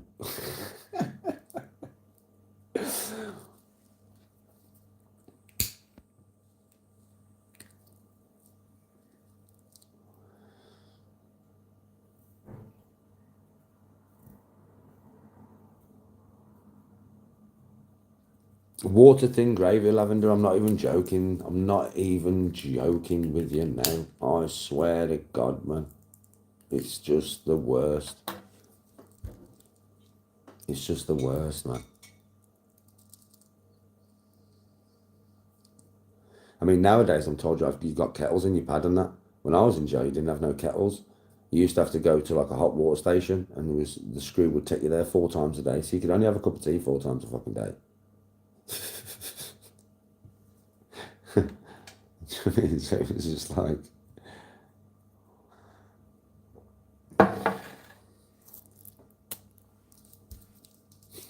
it's shit. You just don't want to go to jail. It's absolutely fucking wank. It's shit.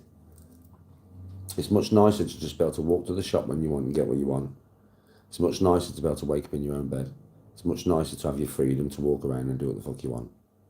So, I mean, don't go to jail. Like, it's not worth it.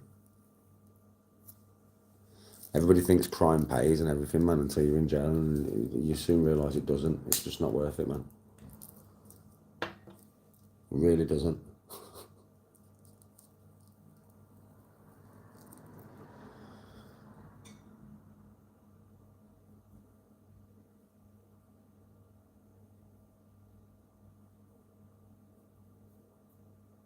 Yes, the goats.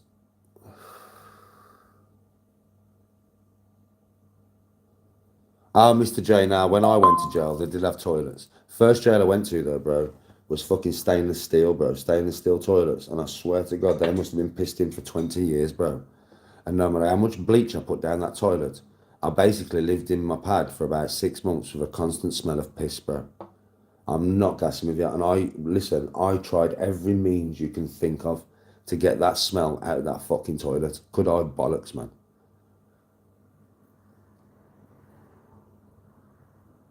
Yeah, I've seen that router. I know who Sam Walker is, but I don't know him. But I know who the guy is.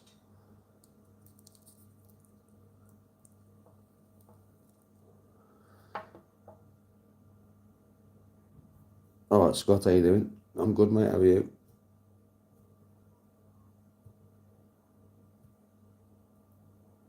They're bringing out a Warhammer series or a Warhammer film, yeah.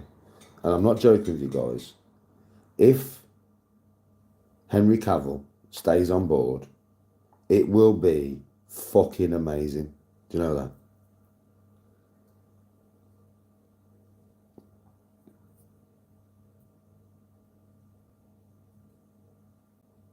Yeah, you can, official. You can. I keep telling my son that, you know, bro. I go in the bathroom and I'm like, yeah, it fucking stinks. But I'm like, listen, bro, you must be eating some right crap for that to smell like that. Because it's not supposed to, like.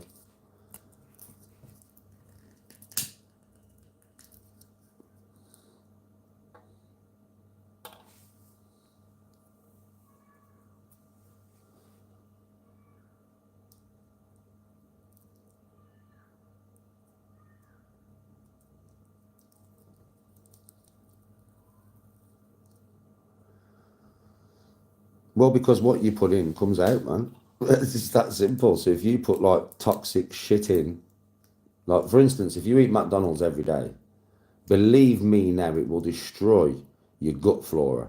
And people underestimate how important the gut flora is.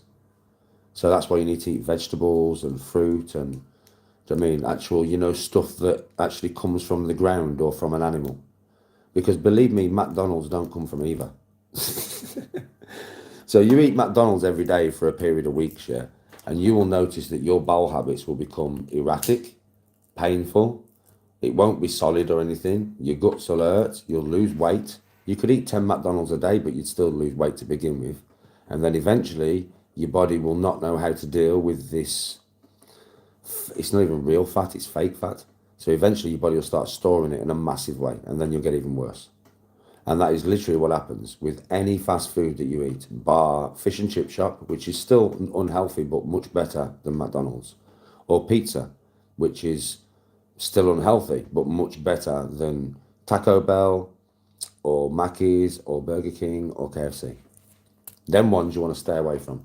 And believe me now, I miss my KFC chicken wraps. I miss them. I miss them some chronic. But that ain't proper chicken. Do you know what I mean? Like, it's not proper chicken. It's just not. The beef in the burgers at Mackey's is not proper beef, and it's not at fucking Burger King either. They can say it is, but it's not proper beef.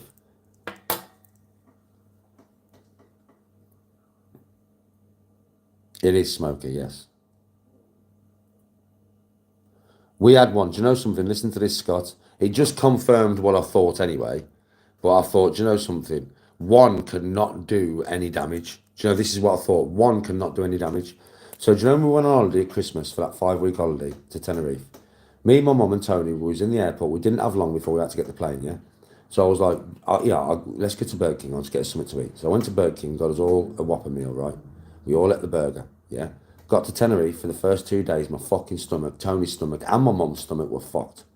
Now, that is, now, listen, that was 3 separate Whopper meals. Now, the reason that fucked our stomach up, your body will get used to anything. Your body will get used to shit if you are putting nothing but shit in, right? It will get used to it to the point where it won't necessarily fuck you up straight away anymore. It'll be a long-term fuck up, yeah?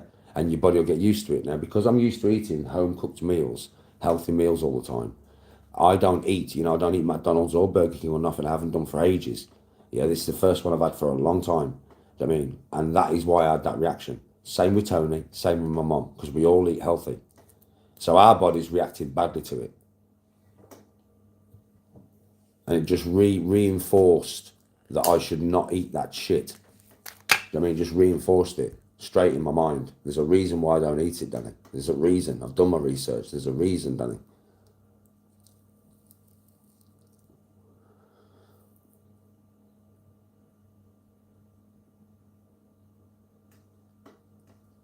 That's why there's a lot of kids now that are quite malnutritioned. Do you know what I mean? Because their parents don't know that, like, a lot of parents don't know the stuff that I know because they've never researched it. So it's not necessarily their fault. So they think that if they give their kid 15 quid every day and say, go and get whatever you want, and the kid goes and buys a Burger King one day and a Mackey's the next day and a KFC the next day, the parent would think, well, they're getting beef, they're getting chicken, they're getting all the nourishments they need. But then wonder why, as the kid's growing up, they're not filling out. How many kids do you see nowadays that are built like a piece of straw? Do you know what I mean? Literally. Unless eventually when they get to like 21, 22, they're really skinny and they think, fuck it, I'm going to go to the gym. And then they do something even worse. They whack themselves full of loads of steroids, man. Do you know what I mean? So they go from one unhealthy fucking place to another unhealthy place. Do you know what I mean? Right? So it's a vicious cycle, really. And then obviously on social media, you've got bare people overeating and it's cool and people are cheering them on. And there's loads of people dying off this, you know. Do you know that?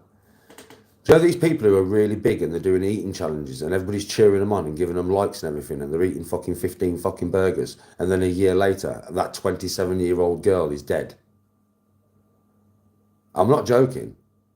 Like, social media should not be applauding this kind of stuff, man. Do you know what I mean? You should be putting thumbs down on it. Thumbs down on it. Do you know what I mean? And encouraging these people to do something better with their life that's going to extend their life, not cut it short.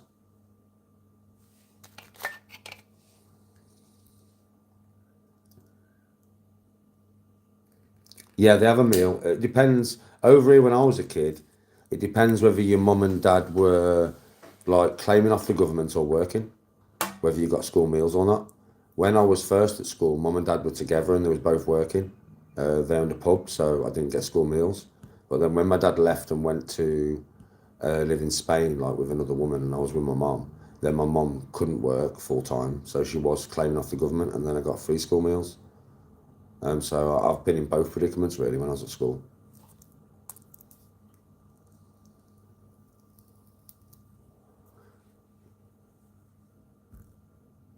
Mukbang, I don't even know what mukbang is.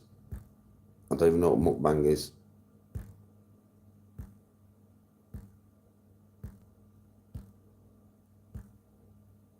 What is mukbang? What does mukbang mean, Courtney? Never even heard of that before.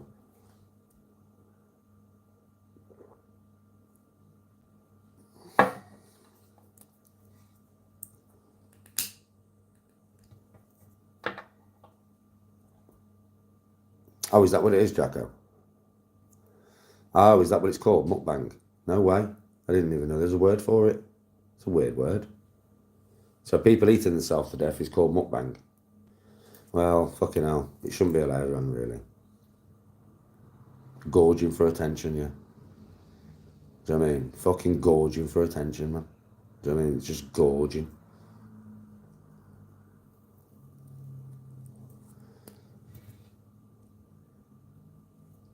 It is a form of self-harm when you're eating yourself to death every day on camera.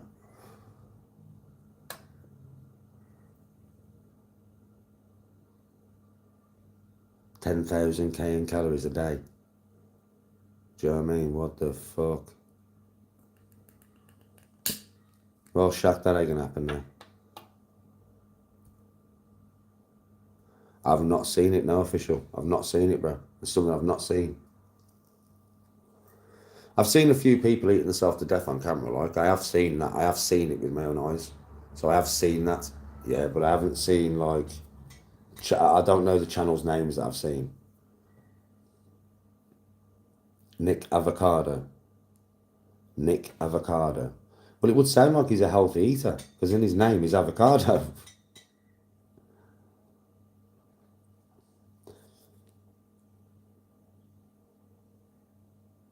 Mukbang, apparently, Ruta, is when people eat excessive amounts of food on camera to get views.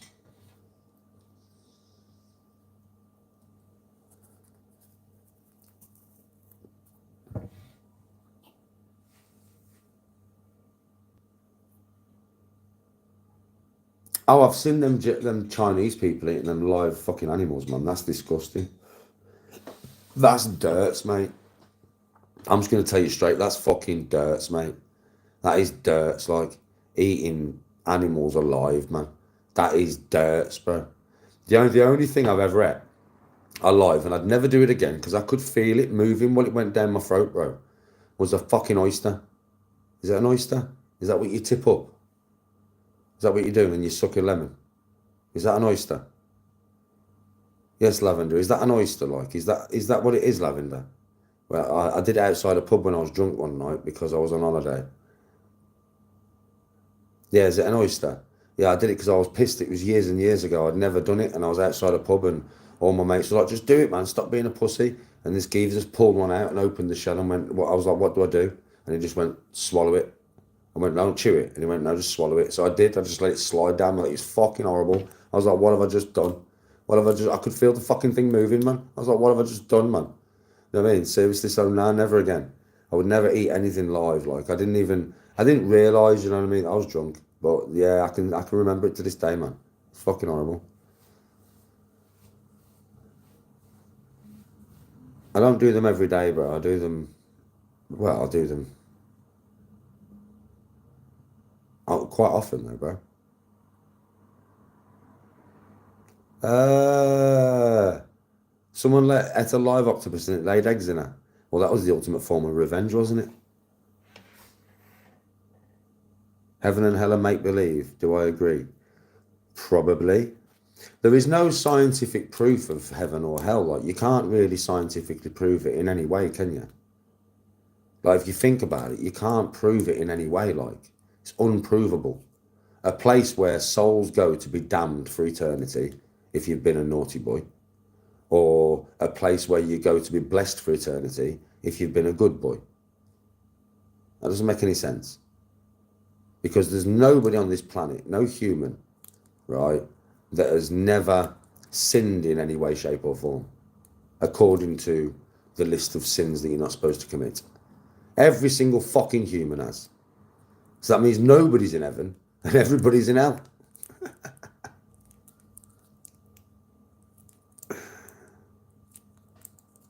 I don't. I would say that, listen, anybody who does believe, right, then all better. There's always three, right? Anybody who does believe in the Lord and Christ and Jesus, I would never try and talk you away from that belief. Because who am I to say if it's real or not? I'm nobody to say that. I wouldn't like, I wouldn't, because I can't say that. Like, I cannot tell you that it's not real, like, because if it is real, it's not supposed to be understood. Like, in my opinion, if something like that exists, it's not supposed to be understood. So I'm not going to even try and understand it. And I don't think any rational brain should think they can understand heaven and hell. Like, I just don't think it's understandable by a human. I think it's to do with your spirit and stuff, which, does your spirit exist? I don't know. I don't know. Like, when I die, does something come out of me that contains all of my memories and all of my feelings? And it's the brain that does that, is it not? So when my brain dies, I die. Unfortunately, having a scientific brain is a bitch sometimes.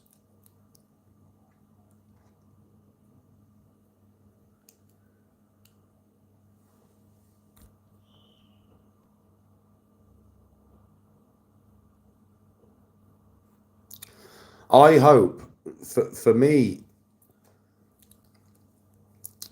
well, lavender, reincarnation, coming back time after time to learn lessons until your soul has reached a point of transcendence where you have faced all the lessons that you need to learn.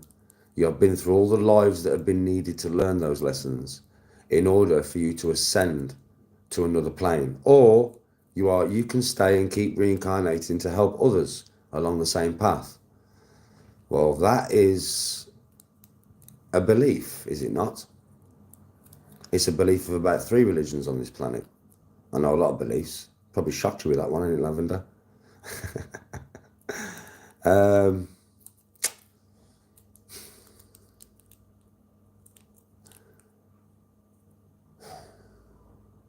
To become enlightened, you have to become truly compassionate. Truly, this is the belief that we are talking about, the Buddhist belief. Yeah. Also, the Hindu belief, right? That you, as a soul in your body, this is just a vessel. Your soul resides within, right? And the idea of the soul is to become truly able to love others with compassion and empathy, truly.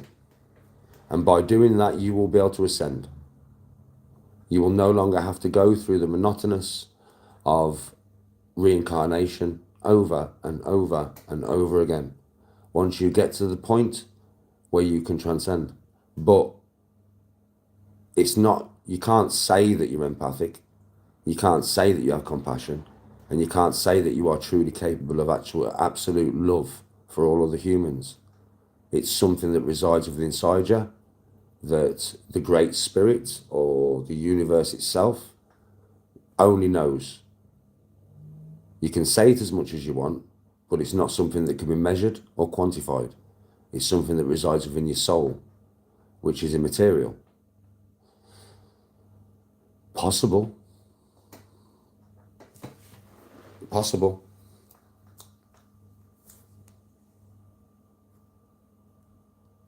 Oh, I drink a fair few brews, bro. That's kind of what I believe, Jacko. I hope there's something more. I hope there's something more. Do you know what I mean?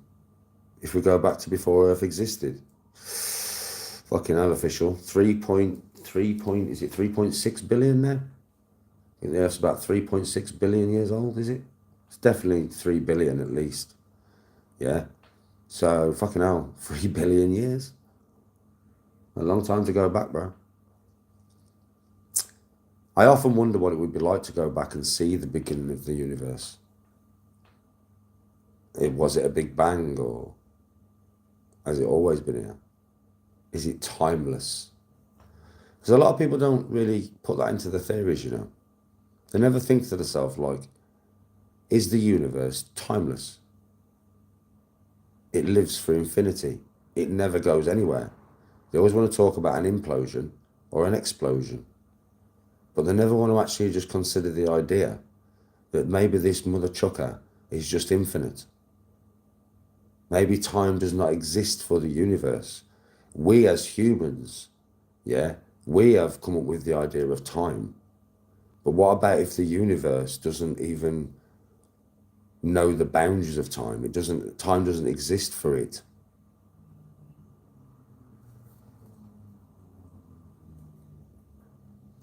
It wasn't that the oxygen was purer. It was that there was more of it. So, for instance, back in dinosaur times, there was like 41% oxygen within the air. That's why everything could grow so big. More oxygen in the air, bigger the humanoid, or dinosaur, or fucking fish, or whatever you want to fucking, it doesn't really matter. Everything grows bigger. Everything has the capability to grow bigger.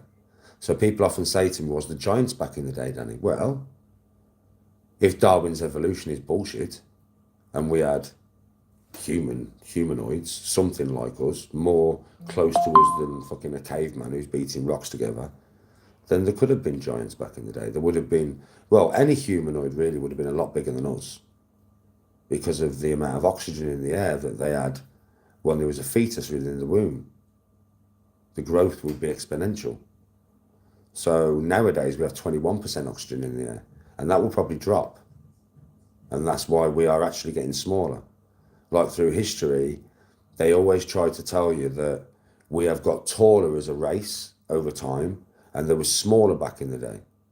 Yeah, there was smaller back in the day to a certain degree, but from different places in the world. The fucking Vikings wasn't. The Vikings wasn't. And a lot of it was malnutrition, not really down to genetics or the air quality. It was malnutrition, a lot of it, because there wasn't as much food. We didn't have farming techniques. We didn't have a local Mackey's round the corner. Not that that's nutrition, but it would have been better than not eating something for 2 weeks. So people don't take that into consideration. I would imagine that 2,000 years ago, if you would have had the same nutrition available to everybody as it is now, humans would have been way bigger. They've got to have been, because the oxygen would have been way purer. The reason being is industry, chopping down forests, destroying parts of the ocean. Because what a lot of people don't understand is that the oxygen production of this planet is not just in the trees. It's in the green plankton, which is in the ocean. It's like a 50-50, you know. So the more of the ocean you destroy, it's as bad as destroying the rainforest. It's that simple. That is why it's the, you know, the massive microplastics in the ocean. It is a problem. Plastic is just a problem. Now, the problem we have now is, how do you get rid of plastic? It's in everything. How would you actually get rid of plastic? We use it for everything. We'd have to come up with a whole new way of doing technology, really, to get rid of plastic completely, which is hard to do. So we've got to come up with some kind of technology that uses it for something else, so it's being recycled. Well, there is that technology. There is a lad in Africa, which I've seen his videos, and I do believe it is true, that has made a machine that if you put plastic into it, it creates fuel. Literally. I don't know how it does it. Right? That you won't see on the market, though. That you will not see on the market for a number of years, if you ever see it at all.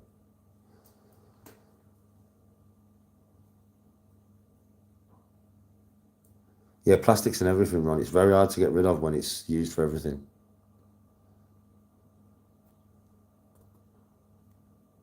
Hello, Lily. Fucking hell, how you doing? Lily's, yeah, Courtney. Lily, Courtney. You and Lily will get on. Do you know why? Because you're the, you know, the killer thriller of the mods in this chat, right? You have no remorse. I mean, all my mods are brilliant, but you're just like ruthless, are you? Lily's the same in my TikTok. She's my main -- TikTok mod. She's ruthless as fuck, man. Boom, boom, boom, boom. You're out of here. She's good. She's good, Lily, man. She's good. How are you?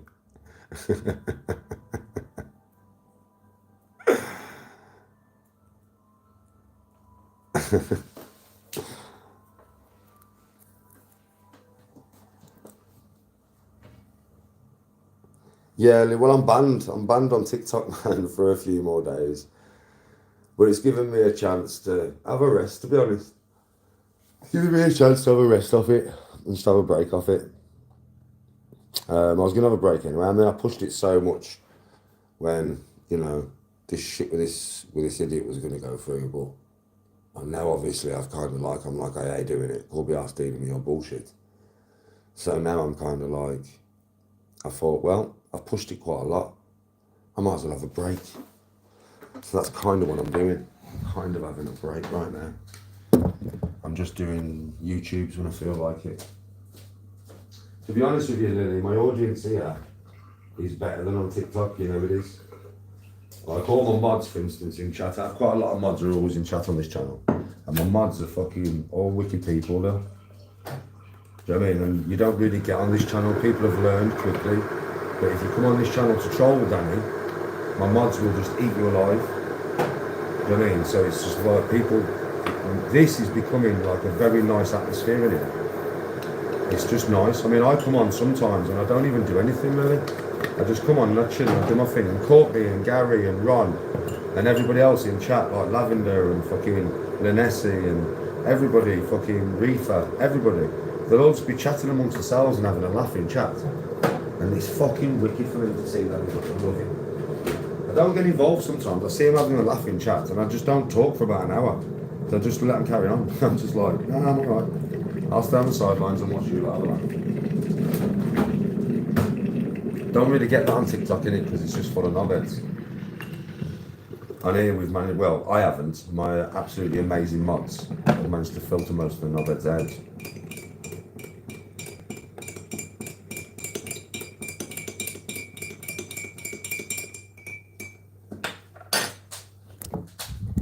I've always preferred YouTube to TikTok anyway, I have. TikTok earns more money than YouTube, but I've always preferred YouTube to TikTok, always. YouTube's always been more of my jazz.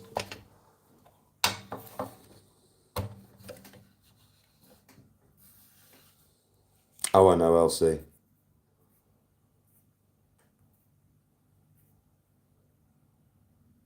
Call the fucking Keith, mate. Fuck him. Fucking fuck him. Fuck him. Fuck him. I'm just having a bit of time off social, Lil. You know what I mean? Just having a bit of time off social, doing my thing, mate. Chilling, playing golf more than anything. Because obviously after all this shit, I've just refocused on the golf now. I've just refocused, like my mind is just refocused. My face is fucked up at the moment, like, so I'm not really leaving the house because I look like a bastard leper. It's not good when you got a golf competition on Saturday. It's just not good. But hopefully I can at least make it look less like a leper by Saturday.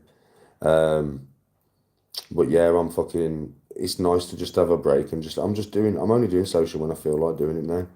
Because I did push it for about a week, didn't I? So much. I was on TikTok constantly, man.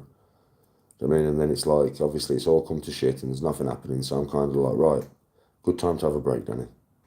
But I'm just still coming on YouTube because, like, even when I have a break, I still come on YouTube, you know. I don't do it as much as what I normally do, but I still come on YouTube even when I have a break. Because I just prefer YouTube as an app. I really, really do.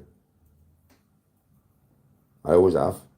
It's just unfortunately on YouTube, like, I'll tell you straight, folks, like, I'm not going to go into what I earn or anything on TikTok or on YouTube because it's nobody's business. I'm not going to go into it.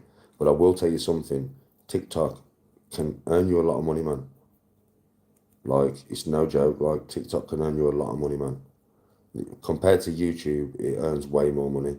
Like, I think YouTube, if they want to keep up with TikTok, need to find some way of keeping up with them where the monetization part of it is because I'm telling you, mate, I think with YouTube, it's because TikTok, in my opinion, this is how they've done it. They've cornered the market where it comes to, because nowadays it's a bit like Call of Duty. We was talking earlier about Call of Duty, right? So a bit like Call of Duty. Do you know on Call of Duty, you've got the marketplace and everybody wants to buy Ninja Turtles and shit like that.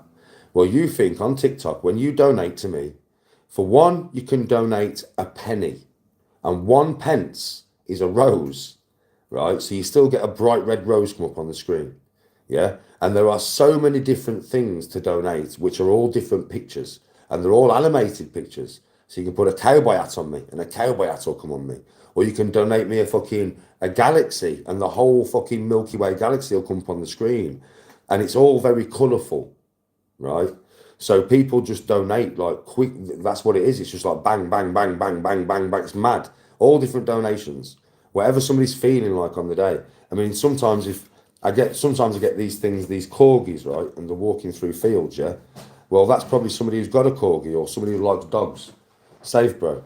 Yeah? And they're donating me that. And then I've got fucking, do you know what I mean? So it's a bit mad. And they've cornered it in that way. Because on YouTube, when you're monetized, people donate to you because it's an adult audience. Yeah, they don't feel right donating like 50 pence. Like, but on TikTok, you donate 50 pence, that's 50 fucking roses. Do you get what I mean? So they've really cornered it in that way, and YouTube probably needs to come up with their own thing, yeah, to get that for the creators.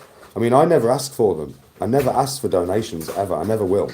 Yeah, I mean, Lily, I never asked for them, do I? But I'm just explaining that for creators, TikTok is way more valuable money-wise than what YouTube is. But I just prefer to do YouTube because it's way more real with the interactions that I have because I'm primarily interacting with adults. Because what I've said before is people have always said to me, oh, your content is fucking, you do know you got youngsters watching you, rah, rah, rah, rah. Well, they shouldn't be able to watch me because I'm not sure if it's 16 or 18, Lily. Courtney. Do me a favour, Court. Find out if this is 16 or 18, you'll just be able to Google it. But if I press this content is not made for kids, I'm pretty sure you have to be over a certain age to fucking view it. Do you know what I mean, right? You don't have that on TikTok. On TikTok, anybody can view your content. Like, from any age. I swear to God. Like, some fucked up parents could fucking, I don't know why you would do this, but you know, put your baby in front of the screen and leave me raging on all day on TikTok and turn your fucking baby into Blanca out of Street Fighter. Do you know what I mean? What the fuck? Do you know what I'm saying though? Like, it's mad. But on YouTube, you can't do that, bro. You get banned. Do you know what I mean? So YouTube is a safer app though. It's safer for the public, you know, where young people are concerned, because they should not be able to come onto my lives unless they cheat the algorithm and make a Google account with false ID. Because when you make a Google account, you're supposed to have some ID, I think, aren't you? He's 18. Well, there you go. So, oh yeah, Lily, I've been fine. I'm banned off TikTok, innit? So I'm banned off TikTok, like, so I just thought, fuck it. Do you know what I mean? I'll just, like, I'm banned, so fuck it. Do you know what I mean? I've been getting banned, you know, Lil, like every 2 days, innit? I could go on, within 2 days, I'm fucking banned again. So I'm like, fuck it. Hey. You know what I mean? And I like doing YouTube. Fuck it. How's it going then? Fuck it. So I like doing YouTube. Yeah. So I thought, fuck it. I'm going to come back onto YouTube. You know what I mean?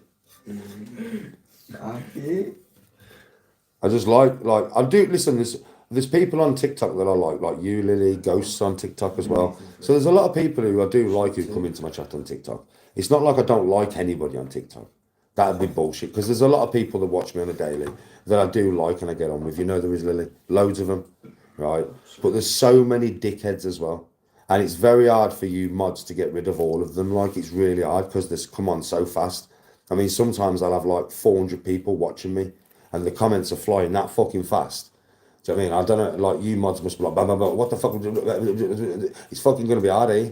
Whereas on YouTube, it's way more controllable and the audience is older and I get on with them way better. I know my audience, like, well, my mods and most of my audience, I know and have done for a long time. And I've been interacting for a long time with my YouTube audience. And I just prefer my YouTube audience, apart from the really good people on TikTok, of which there is only a few, like, compared to the amount of people watching me, there's only a few in it. I'd say in every live I have probably 60 people watching me, maybe 70 that really like me, and then I probably have at least 200 that are just in there to try and get me to fucking turn green and turn into the Hulk, right? Yeah, I've been banned on TikTok. Yeah, for every one decent geezer, yeah, there's 5 dickheads. Which pen got? What pen? The juice. Mr. Miyagi. Oh, Reefer, it's been at least 4 years, bro. It's been at least 4 years, my brother.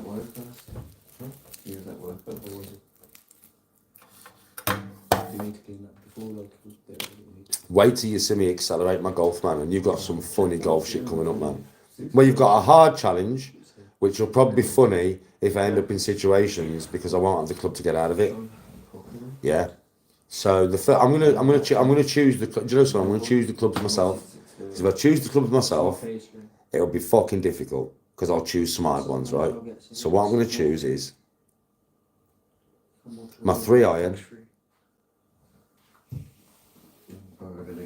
180. My putter.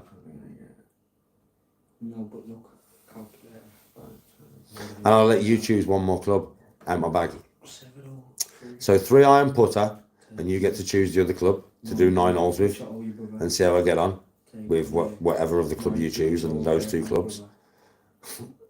9-iron. And I'm going to do the brandy challenge, because now I'm not doing this shit. You know what I mean? I don't need to be like, you know, teetotal and training and that. I'll do a little poll before I do it on my golf channel. I'll do a little poll and you can all put your 10 pence within, and whichever one, I'll put like 4 clubs in the poll. So I'll put like 9-iron, sand wedge, 5-iron, driver or something, and I'll let you all pick so you all can get interactive with it, yeah? And then the brandy challenge, man. Because obviously I'm not doing this shit no more, so I don't need to be super healthy and training all the time. So I can drink a bit of alcohol. So the brandy challenge is going to be funny. That is 9 holes, and every time I miss a putt, I have to drink a shot of brandy, neat. Yeah, every time I miss a putt. a new one. Now, it's all right for the first. Well, listen, it depends. Because I will take one. I'll crack the bottle on the first tee. So I'll crack it. So you know it's a fresh bottle of brandy. And you know the cap? It's about a shot. So I'll fill the cap on the first tee and I'll take one shot on the first tee. And then every single putt that I miss, I have to take a shot of brandy. Bro, last time I did it, by the last hole, I could not see the hole.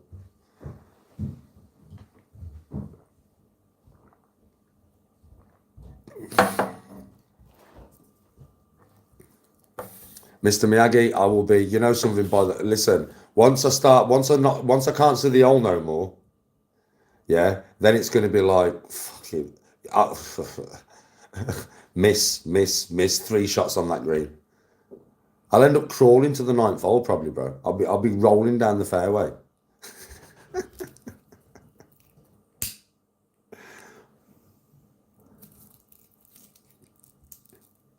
Oh, Courtney, it will be hilarious. It will be fucking hilarious, Courts. Trust me, it will be hilarious. The one challenge will be quite funny because I'm just going to end up in some situations where I'm going to be like, do you remember Ace Ventura, Pet Detective, when he gets shot in the leg and he goes, in his leg, yeah? There'll be some points during the round, because I do that sometimes, mate, where I will actually be next to a tree. I've only got my driver, and I'll be like, And then obviously when I'm drinking brandy, I mean, that's a whole nother experience, mate. That's a whole nother experience.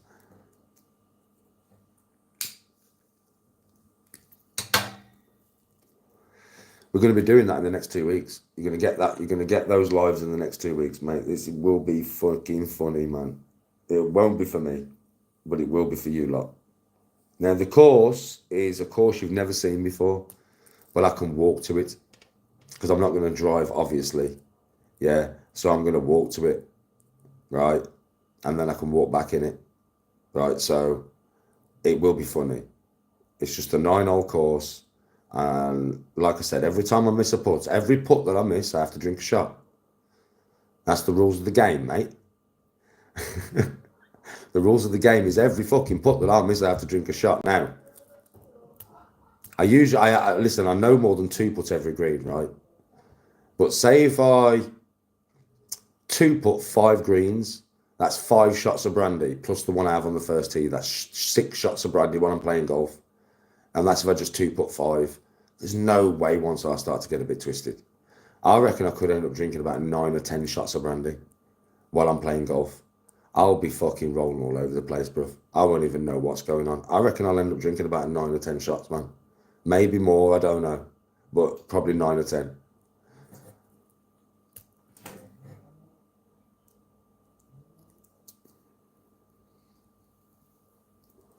Oh, Mr. Miyagi, don't fuck me up. we only need 9 or 10. We don't need no more. Here comes the ball coming down the fairway. When am I doing it, Shaq? We'll be in the next 2 weeks. Tony's off work in the next 2 weeks, so it'll be in the next 2 weeks, bro. Last time I bought not the small bottles, not the little bottles, like the medium-sized bottles, not the big bottles, but I bought the medium-sized bottles the last time I've done this. So I've done it before. And I did go through legitimately over half the bottle in 9 holes, man. I went through half the bottle. Well, over half the bottle in 9 holes. I was fucking pissed, man. I could not see the hole, man. It was all juddery and shit. It was funny as fuck. I didn't know what was going on.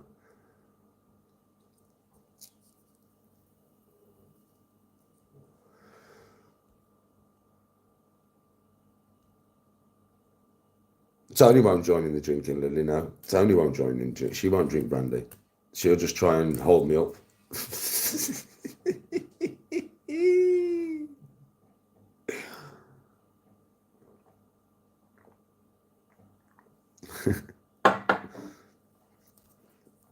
Oh, no, Lee, I'm not even entertaining him no more, bro. It's done.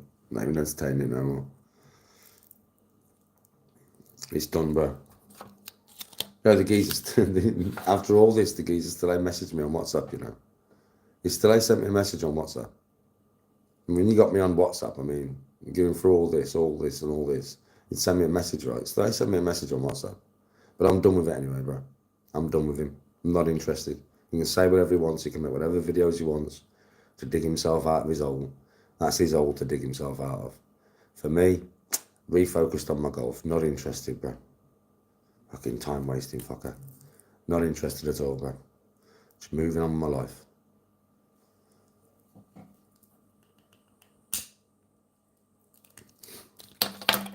Oh yeah, she'll be carrying me, man. She'll be fucking carrying me, man. Absolutely carrying me. All over the place, mate.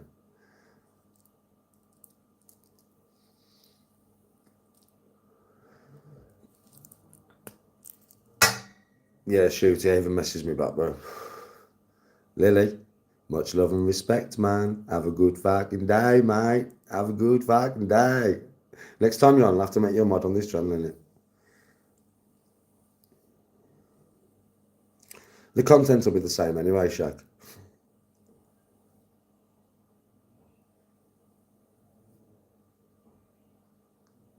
Oh, I know, LC. I know. I do know he's a rip-off artist. Fuck him. Fuck him, Lily. Fuck him. Yeah, shoot. My name even messaged me back or nothing, bro. I even read my messages. I had a look this morning. I even messaged me back, Shooter. He's just full of shit, bro. I'm done with that shit. But yeah, the content still be the same, bro. Because after that would have happened, well, it's not going to happen, but if it would have happened, after that would have happened, it would have been golf anyway, bro. Best Assassin's Creed game, Odyssey, bro. Play Odyssey, the Greek one. It's the best one, bro. Yeah, it would have just been golf, bro. I would have accelerated on my golf, which is what I'm going to do now anyway. So, you know, the content's going to be exactly the same.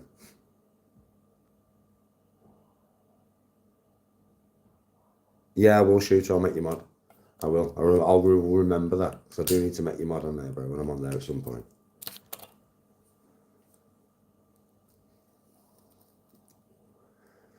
I'm not trying to be a professional or anything at golf, by the way. Before anybody thinks that, I'm not trying to be a pro. I'm just trying to get myself on as many golf courses with as many people as I can. Do you know what I mean? Like, and get as good as I can in the process. Yes, Stevie, that's all I'm looking for. How you doing, Stevie, man? You good? That's all I'm trying to do with golf, you know. So before anybody thinks I'm trying to be a professional, I'm not, because I don't think I can be a professional. I'm too old now, innit? Do you know what I mean? But I can get to a good level of golf, better than I am now. And I'm just going to try and get to that level of golf and, you know, log my journey. And you'll get to see it. And then you'll still get holiday vlogs and cooking lives and training and talking about fucking stuff that's going on in the world and that. All that kind of stuff that we always do, we'll still be doing that. So the content is the content.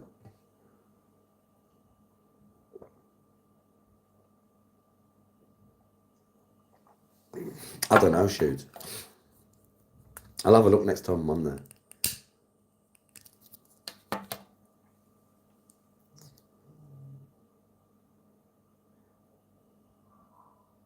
Nah, Courtney, it's worse than here, Courtney. Trust me, you wouldn't like TikTok. It'd do your fucking head in. For those of you on here that don't have TikTok, I wouldn't bother. Yeah, it's a cesspit. It's a cesspit. And it shoot. Shoot, and it's a cesspit. What is it like, bro? Do you know what I mean? What is it like, man? It's a cesspit, man.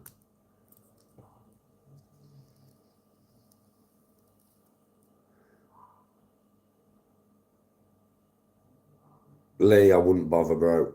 I wouldn't bother. 7-3 and a wedge. I've got to have my putter. But I'm going to have 2 clubs on my putter, right? 2 clubs on my putter. So I'm going to have a 3 on my putter, and then I'll let you lot decide on my last club.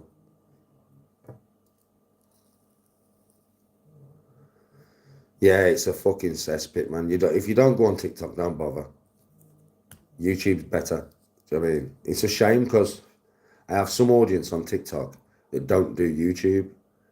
Do you know what I mean? So I go on there to interact with those people that don't do YouTube. Do you know what I mean? But I always try and encourage them to come over to YouTube because I'm like, look, it's better. You can interact with the mods and you'll get on better with people in chat. It's not as much of a cesspit as what it is over here. But they only do TikTok, do you know what I mean? But for you guys who do YouTube, do not go over to TikTok. Just don't do it, man. Stay away from that fucking cesspit of evil. Yes, Jack, how you doing?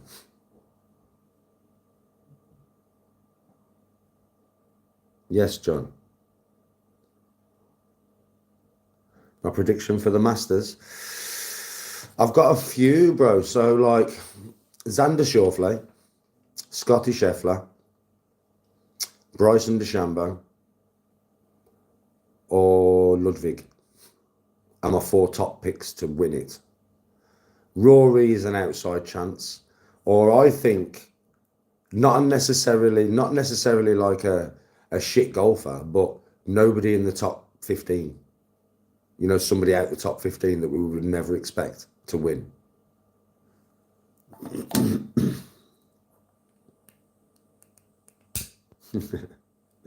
Xander Schauffele is a good player, bro. Oh, it is. TikTok's fucked up, bro. I get banned every 2 days off it. I get banned every 2 days off TikTok. For nothing, neither. For nothing, it's mad. The other day, I was on TikTok. I was on TikTok, right? And I was talking about golf. And the exact thing I was talking about was my worst holes in my life that I can remember. I can't remember all of them. But some of the worst holes in my life, you know, like, I think I was saying something like, yeah, I've been into trees. And I've hit it off the tree and it's come back to my feet. And then being daft, I've gone for it again and it's come back to my feet. And then I'm like, fucking ball. Do you know what I mean? And then I've hit it again and it's come back to my feet. And then I've come to the realisation to chip it out onto the fairway. Do you know what I mean? I was saying something like that, yeah? Banned for sexual exploitation, bro. I was like, what the fuck? Do you know what I mean? Right? And then 2 days ago, I got banned for harassment and bullying. And I was talking at the time, yeah, I mean, I hadn't even spoke harassment and bullying, nobody. What I was talking about at the time was, this is what I said. I said, look, all the trolls and stuff, because I had a few hundred people watching me, and I was like, all the trolls and stuff that come in here every day to get a rise out of me, I'm not even going to engage anymore. I'm not going to have a go at you. I'm not going to say anything at all to you. You're just going to get banned. So it's a waste of your fucking time. Do you know what I mean? And then I moved on to talking about space. Yeah, I got banned. And I was like, what? What have I just got banned for? Like, what have I done? I haven't done anything. I've just told loads of people in my chat who happen to be in my chat saying the most nastiest things about Tony, the most nastiest things about me. Like, and I get banned for just saying I'm not going to engage with you no more. I'm not going to engage with you no more means I get banned. It's like, what the fuck?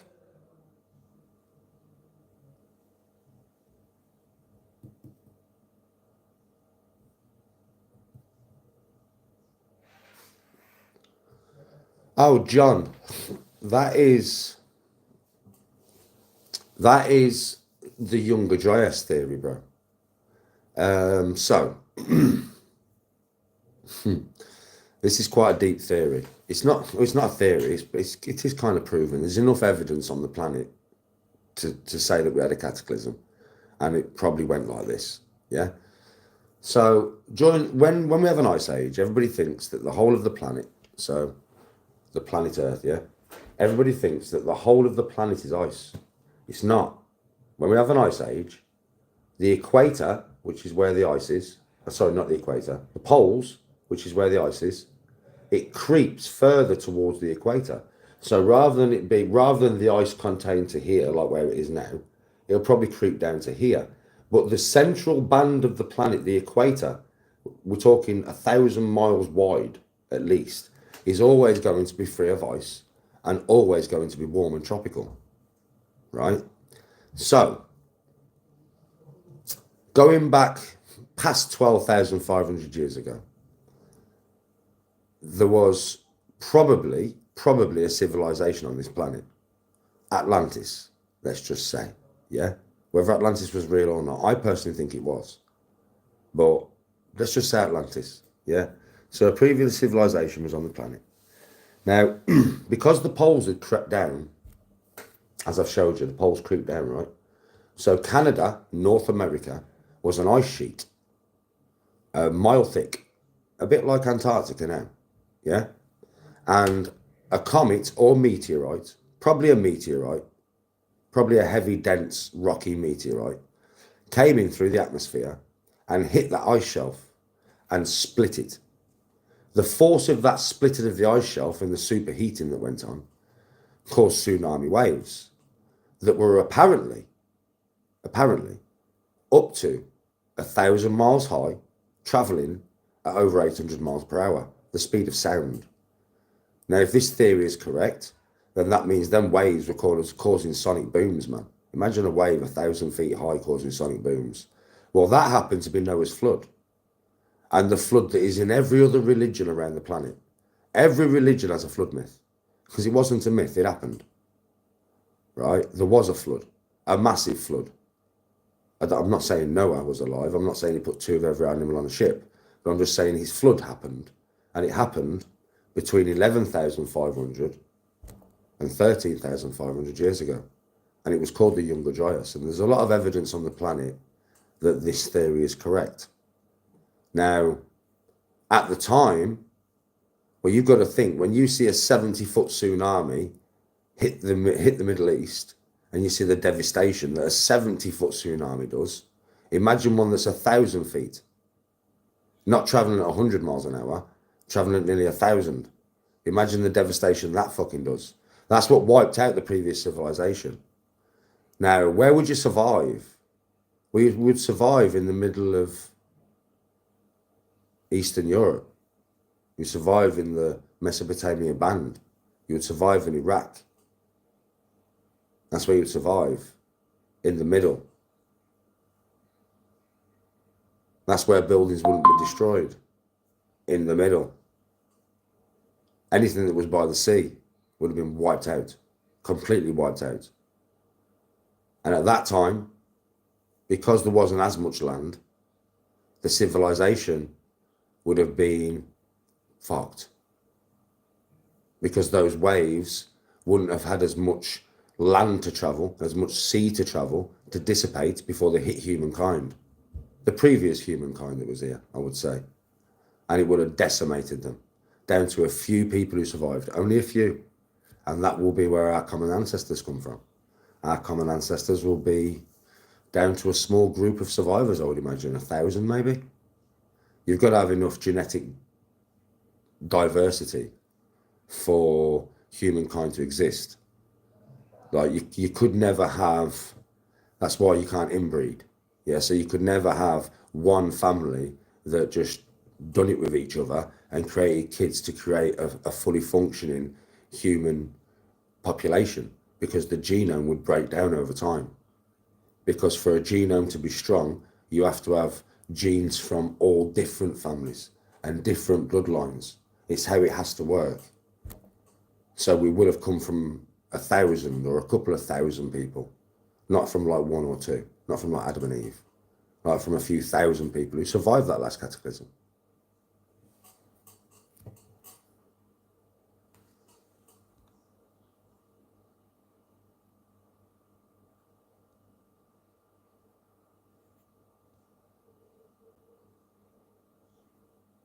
Wonder where the comet hit. It hit Canada, bro.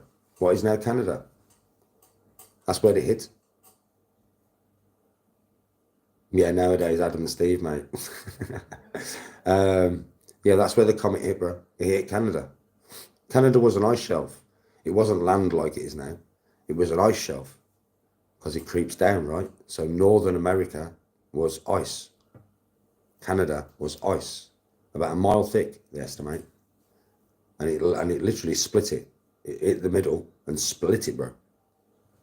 And the amount of force it created caused them tsunami waves. Cataclysm. Oh, I've got fucking... Do you remember when I was playing golf with my brother and I said I went in the bushes and a branch whipped me and just scratched me? Oh, it's got infected, bro. I've had infection on my face before from being burned and being scratched. But yeah, it's infected, bro. I look like a leper. No, what it did, John, was because it was you've got to understand, with these waves, it's not just going to be tsunami waves, bro. It's going to be earthquakes and volcanoes. The whole planet's going to change. That, like, when you have a meteor impact like that, it changes the whole planet. It's not just localized, it's global. Earthquakes go off everywhere, landslides, more tsunamis are created, and it lasts for a long time. It's not like a day event. I mean, this shit goes on for weeks and weeks and weeks, man. And then the after effects of the planet trying to right itself, well, it rips itself apart. It fucking forms new fucking continents. It rips continents away from reality and puts them underneath the sea. Tectonic plate movement just causes masses of amounts of super volcanoes, not just normal volcanoes, super calderas like Yellowstone to erupt. That fucks up the atmosphere, puts so much gas and pollutants in the atmosphere that it blocks out the sun, causes kind of like a nuclear winter, gets cold again, all that fucking goes. Once that goes, it heats up, do you know what I mean? And then causes more carbon dioxide. Plants grow faster, they grow more robust, they pump out more oxygen, the planet goes back to normal, kind of, until the next cataclysm. Kind of how it works, bro.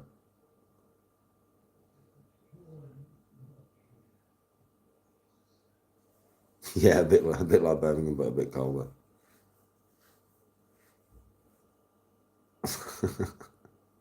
There you go, George.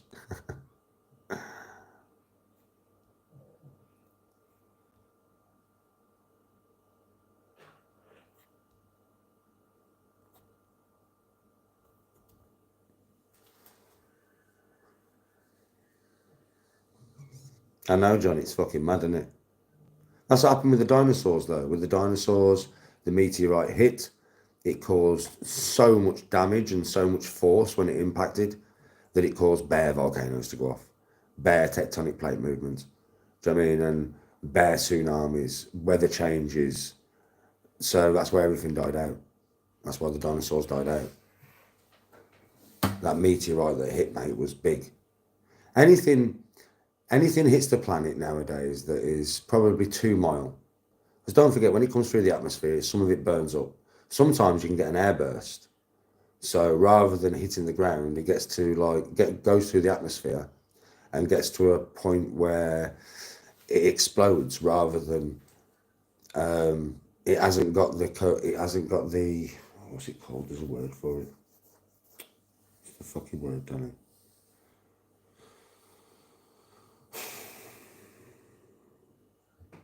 I can't think of the word. But anyway, there's a word for it. Yeah.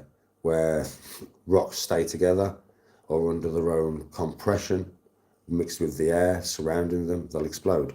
And you get an airburst. So you can have an airburst. I mean, an airburst would be fucked up anyway, but it wouldn't be as bad as it hitting the ground. But if anything hit the ground 2 miles across, it would probably decimate this civilization. Doesn't matter where it lands.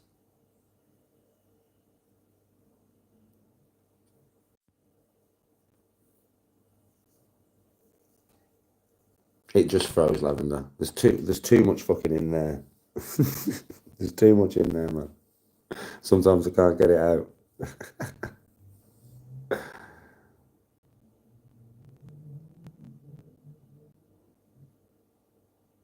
Do I think it was called the equator then before the impact?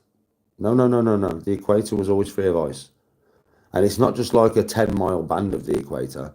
It's thousands of miles north and south. It's like I explained before, it's not like now. So now the ice of the planet is contained to, I don't know, this level from the equator. Same on the bottom, this level from the equator. And all of that there is free of ice nowadays, right? Back when there was an ice age, that much was free of ice. That's all it does. It just creeps down from the equator more. I mean, creeps down from the poles more. And you just get less land at the equator. But that much land on the planet Earth is thousands of miles.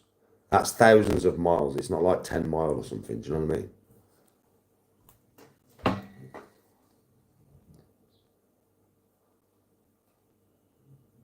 Yes, Lavender.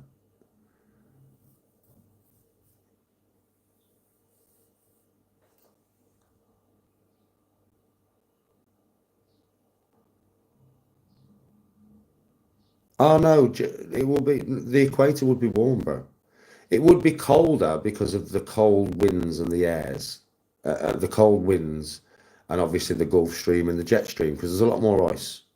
So the Gulf Stream and the jet stream would have been different back then. So for those of you that don't know, the jet stream is the way that the planet circulates warm air and cold air. Yeah, to keep it regulated at a regulated temperature, right? Well, the same happens in the fucking water, and that's the Gulf Stream, right? The Gulf Stream transports cold air and water in regulation around the planet to keep it at a perfect level, in perfect harmony. Yeah, that's what's happening with us at the moment. We're fucking up the Gulf Stream, we're fucking up the jet stream. But this happens. So if there's more ice on the planet, and a lot more, which there would have been, then there's more cold air and cold water being transported around the planet. So hence it would be colder than what it is now. I don't know how much colder, not much colder though, only a couple of degrees I would imagine, because the planet's very good at regulating itself for life. So the equator may have been, you know, like your average day in, let's think what's on the equator, well, Tenerife. Tenerife's basically on the equator. So your average day in the summer in Tenerife now will be hot, it'll be 35, 40 degrees. Back then, probably 25 degrees. A hot day. A temperate day, a normal day, would be 15 or 16 or 17 degrees. Rather than it being normal now is like 25.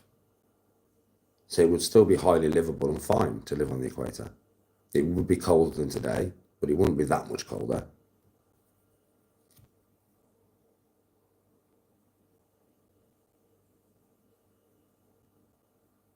I'm not seeing in the Lost Lands. The planet goes through ice ages, and it goes through periods of when it's hot and when it's cold. It's all to do with the precession of the equinoxes, which is, right, I think it's every 42,000 years this happens. So when the planet spins, yeah, when the Earth spins, it doesn't spin perfectly. It spins with a slight wobble, right? Well, that wobble at the top does this, and at the bottom does this, right? And that circle that wobble creates is called the precession of the equinoxes. That's about 42,000 years long. Now, obviously, when it wobbles, it changes the axial tilt of the planet. So the axial tilt depends on where the sun hits, depends on where it's hot and where it's cold. So if it's tilted more this way, then the northern equator would be hotter than the southern. Yeah? So the southern part of the planet would be more shaded than the top. If it was tilted more this way, then the whole planet would get the sun from the side. Yeah, now that's something that happens, I think it's every 42,000 years to complete that circular cycle. So it doesn't just turn, it wobbles as well.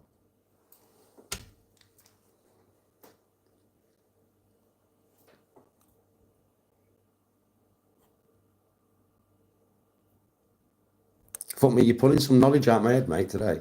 You're all pulling some right knowledge out my head today, mate.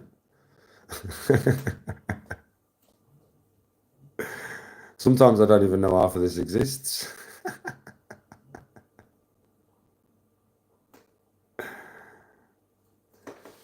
Right, I've got to make our fucking Tony G an omelette for the Tony G. Bob? Bob? Hey? Hey? Bob? What an omelette? Hey? She's asleep. She don't even want it, she's asleep. She's snoring, mate. All that sun, she's been out in the sun, like for hours. I'll make myself another drink. I'll have a chat to all you for another 10-15 minutes and then I'm off skis. I'm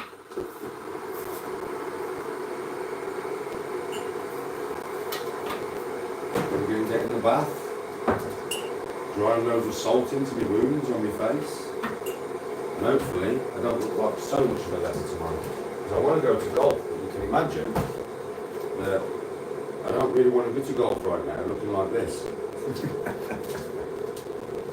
I'll scare people away. You know what I mean? So I'm kind of like, I really want to go, but I don't want to go looking like this. I mean, I've got the golf competition. I mean, oh yeah, look. Look. They arrived yesterday. Look. Look at my babies. Look at them. Look at them. Look at them bad boys. Oh, look at them. Look at them. Oh, fucking, we love them. Oh, do we love them? Oh, we fucking love them. We love them, mate. We fucking love them.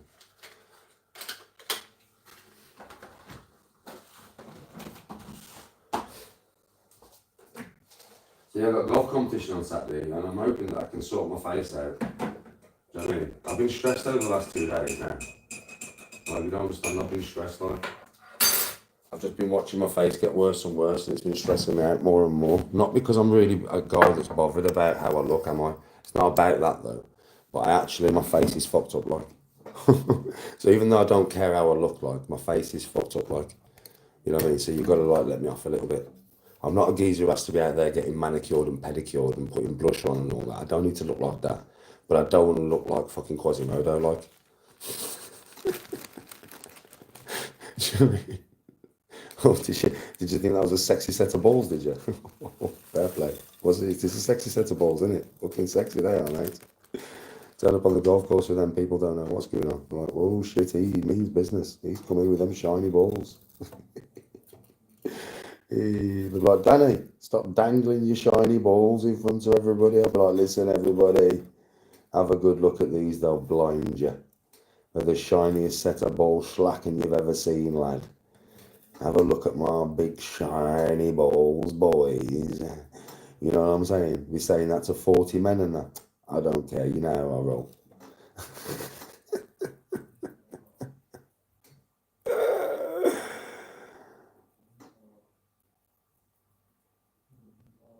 Bro, it is. Well, listen, it was an infected stick, actually, that got me.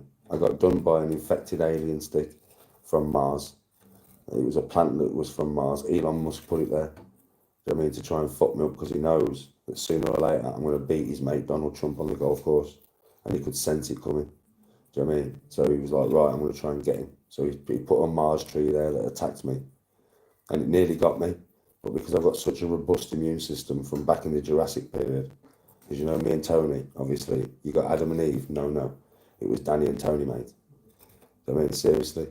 The dinosaurs went extinct because Tony lost a rag one day and got angry. She'd had 3 bottles of wine. I'll tell you straight. Them dinosaurs did not know what the fuck was going on, mate. You saw Tyrannosaurus Rex running left, running right. Pterodactyls were even safe, mate. Fucking pterodactyls, mate. She was fucking jumping off cliff tops, grabbing all of the wings and shit. All the dinosaurs were running in every direction to get away from my wifey. I mean, I wouldn't mind, but she didn't even spill a drop. She drank 2.5 bottles of wine.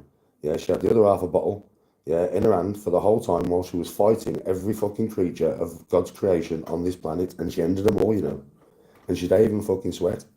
And she came back, and the most amazing thing was, right, that she didn't even spill a fucking drop of a wine. And if you don't believe that story, ask me, I was there. Hello. I just said she's fast asleep in there, and then you are magically awake again. See, she's like a genie. She's like a fucking, listen, she's like a genie, Tony is. We were just talking about you ending the dinosaurs back on 3 bottles of wine. Well, 2.5 bottles of wine, actually.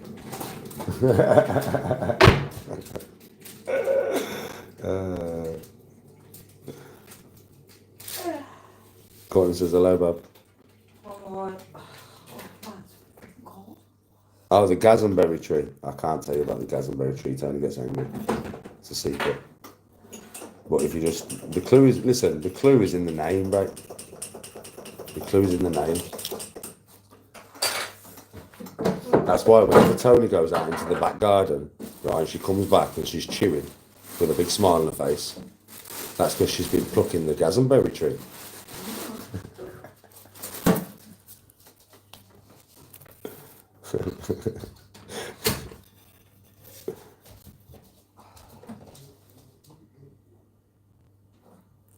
How was the head?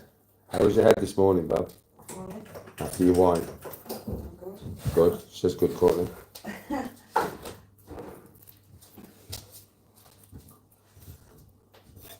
Oh.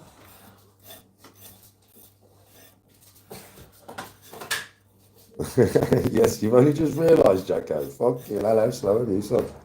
You've only just realised what the Gazanberry is. Ah, come on, lad. Come on, lad.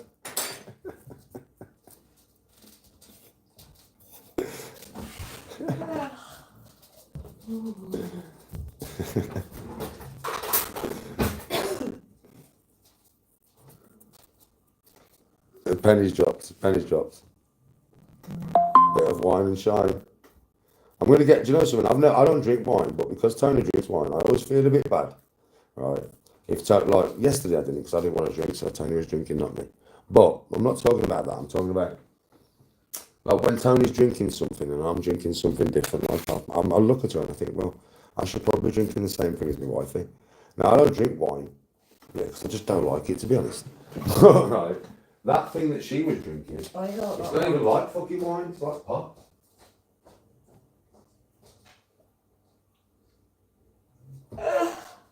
Wine to me is like a nasty acidic thing. Yeah, and when you drink it, it's like you're drinking something that was made from the bowels of Cerberus. Yeah, that is what wine is to me. And that stuff that Tony was drinking, fuck me, man, it's like drinking It's nice and fruit. like a fruity pop. Do you know what I mean? No wonder she's drinking fucking 2 bottles like it's nothing. Fuck me, I could probably get the bottle and just like drink out of the bottle, you know, like a proper hobo. So I think when the sun's out and the guns are out and me and Tony are in the pool, I think I'm going to partake in a bit of wine. I'm going to get pissed on wine and I'm going to see what it's like to get drunk on wine.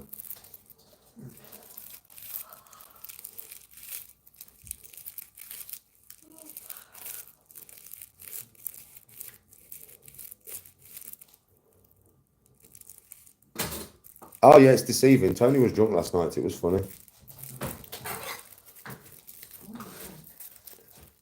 Like she was laid in bed and she was all because Tony gets all cuddly and that like she gets bless her. It's lovely. Yeah, she was laid in bed last night after she got drunk. Yeah, she had her food, had a coffee, went to bed, laid there, got all cuddly, started playing footsie with me, and that's as far as it went. By the way, there was no naughtiness. It was just a plain old nice little snuggle together while Tony was playing footsie with me. And was watching Married at First Sight Australia.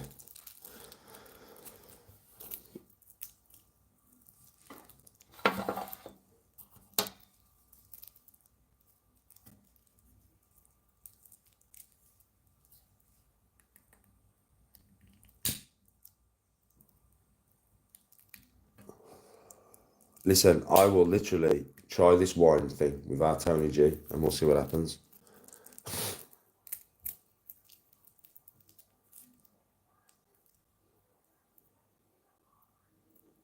Footsies and wine, you know, that's the way to go.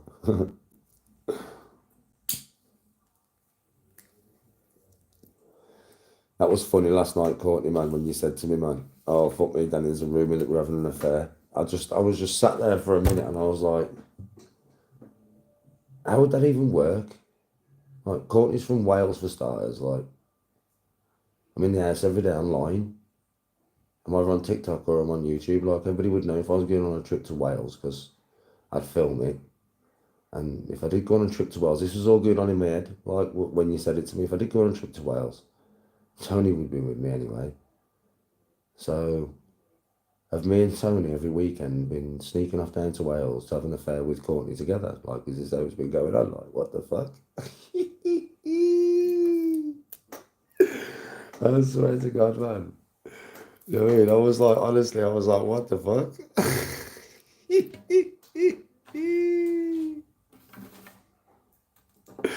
It was funny, man, when you said that to me. It's like, I was a bit shocked. I was like, what? How does that even make any sense?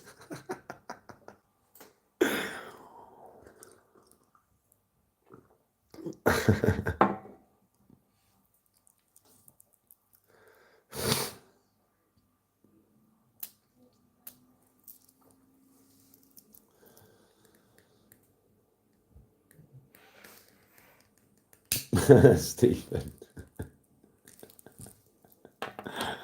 Man. I'll actually know what Courtney and Lavender look like when they're on live with Tony, innit? You know what I mean?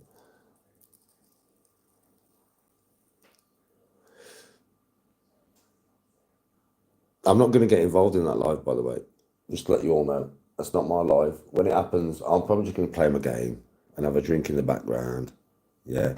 And hopefully just listen to Tony laughing their fucking tits off. Do you know what I mean? Hopefully. Just listen to Tony absolutely laughing her tits off, drinking wine, loving life. I know Lavender. I didn't know about that, but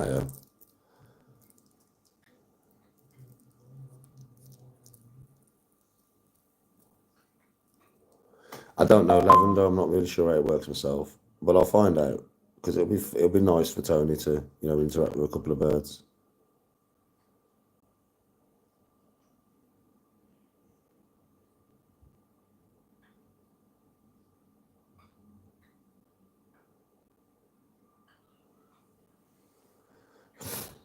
You can join with your picture or your voice, Lavender. You can actually come on live and interact with it with your face and that, I think that's the way you can do it. Or you and Courtney can just come in and talk to Tony. You know what I mean? So it's up to you whether you put your face on camera or not.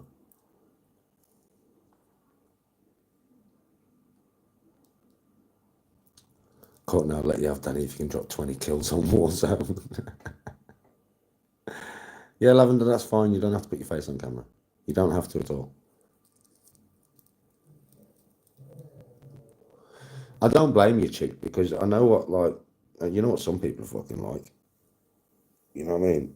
Like, you know what some people on social media are like, man, they're fucking assholes, so I don't blame you.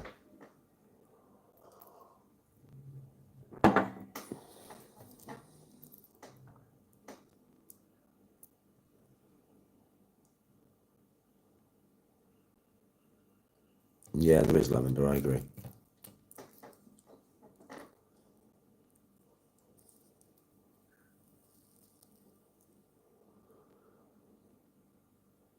Better yet, drop a nuke on the old one.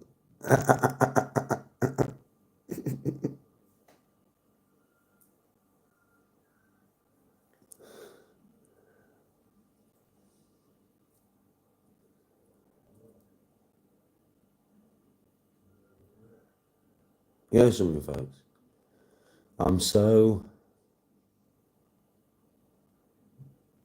Because obviously I've renewed all my energy towards my golf and that, yeah. And obviously my face is fucked at the moment. Like, I'm raring to go. I am honestly raring to go. Like, I am raring to just go and throw loads of balls in a bunker and just start doing what I used to do. I'm raring to just put loads of balls around the hole and keep putting them. I'm raring. I'm raring to go. My face is stopping me. I'm gutted. Yeah, I'm fucking gutted, mate. My face is stopping me. But I wonder once I start pushing this out there, I wonder where it will actually take me, if it'll take me anywhere. I don't mean money-wise and stuff like that. I don't mean fame or anything. I just mean I wonder what courses it'll end up taking me to and what people I'll end up playing with. And do you know what I mean? I'm quite excited about it, to be honest. I'm gutted I ain't been able to play this week because my face is fucked. I'm gutted.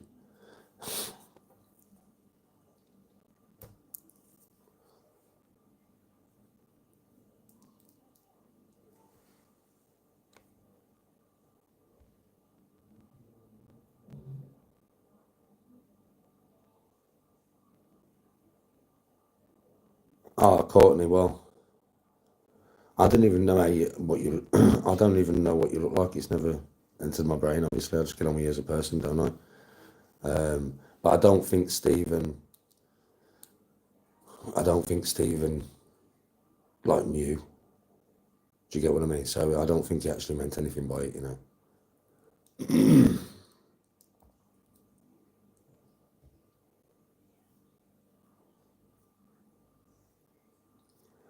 Well, for me anyway, I don't look, you know.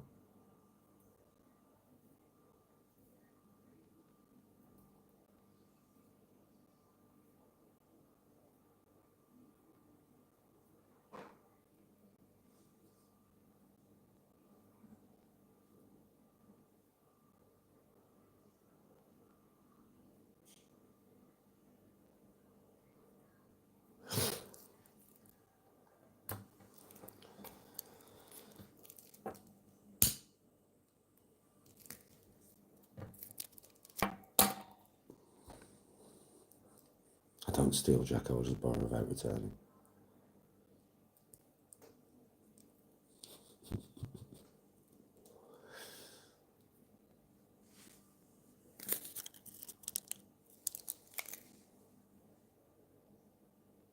Yeah, I've kind of seen what you look like. Just a blonde girl from fucking Wales. You know what I mean? To me, you know, Courtney, I don't ever look at anything like that anyway. It's not even about that for me, is it? I'm never looking at anybody to, you know, I don't look at anybody like that apart from Tony. So that never even comes into my head. I've seen a picture of you and I'm just like a blonde girl from fucking Wales, you know what I mean? Like,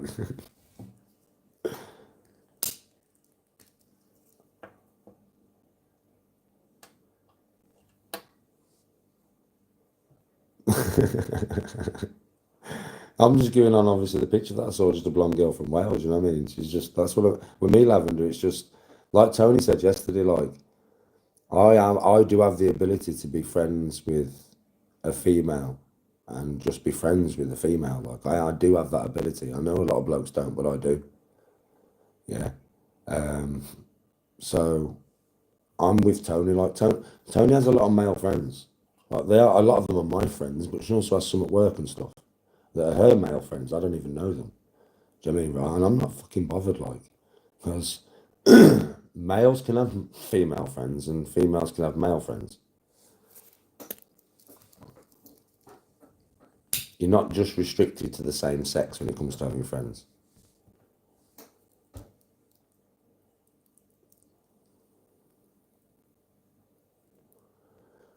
We've been married for nearly 14 years.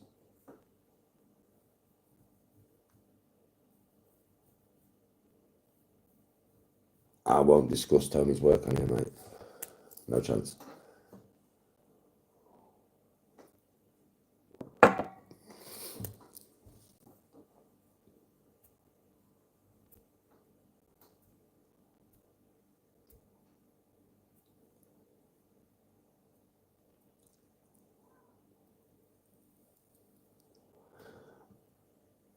I'm going to be watching the highlights, all of them, in a bit. Yeah. And I'll get to see it, won't I? Who's in the lead?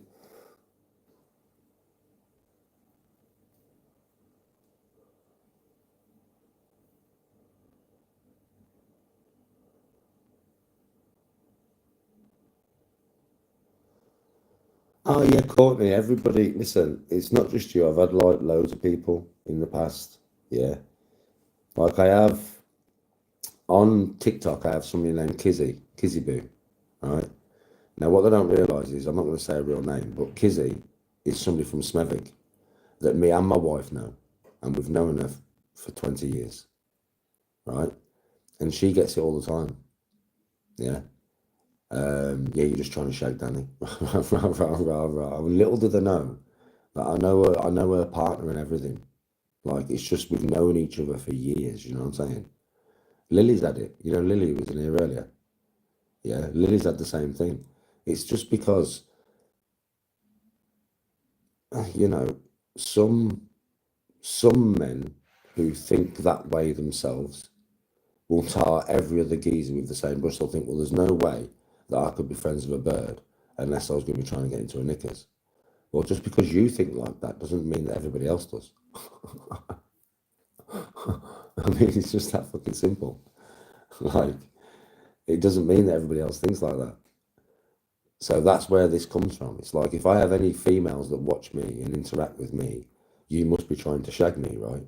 No. How about they just enjoy watching me and like interacting with me as a mate? How about that one?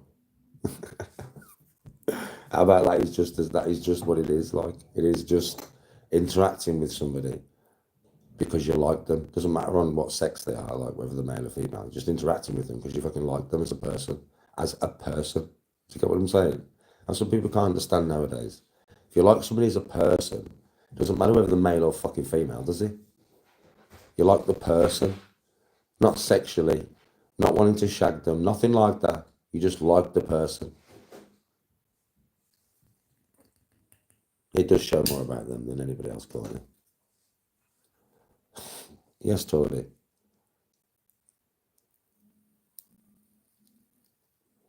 Oh, I know, Lavender. Neither do I. I interact with you all the fucking same. I wouldn't mind, but I don't interact with any of you in a different way, do I? I interact with you all the same. Like, literally, sometimes I am literally saying to you, Lavender and Courtney, and I've apologised to you both, haven't I? When I'm like referring to you like one of the lads. I'm like, yo, bro. Like, sometimes I'm talking to you, Lavender, I'm calling you bro. I'm talking to Courtney, I'm calling her fucking bro. I've apologised to both of you, haven't I, on separate occasions for this, to say that I don't mean no offence. Do you know what I mean? Right? But I do. How many times do I do? I'm like, yo, bro. And I'm talking to you, Lavender. You know I'm talking to you. Because that's how I view everybody, man. You're just all my bros, innit? Even if you're a girl.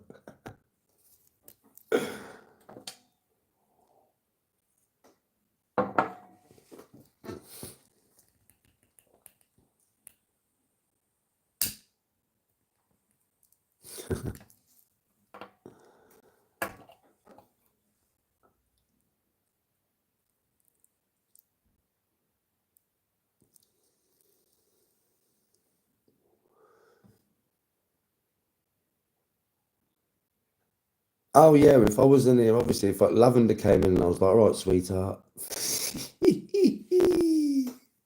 Oh, that would sound so weird coming out of my mouth to one of you two, wouldn't it? You know, Courtney comes down like, right, darling. All right, darling. All right, sweetheart. How you been, my little fucking treacle?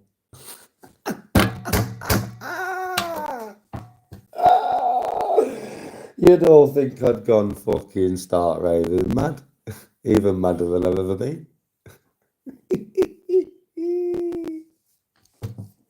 That'd be so funny. Oh, God. Fucking me little treacle.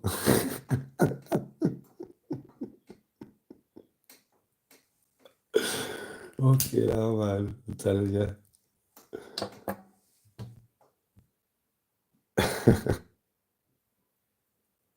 Yes, Reefer, my little darling. My little sweetheart. My little treacle. How you doing, Reefer? You alright, mate? Do you know, if I say this in the same sentence, Reefer, it would have two different meanings, yeah? Alright, bro. My little treacle.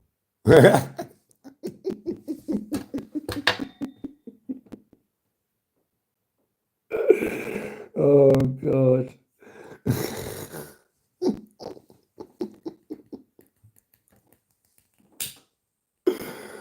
Oh, fucking hell, man. See, if I took myself seriously, I wouldn't be able to do all this shit, would I?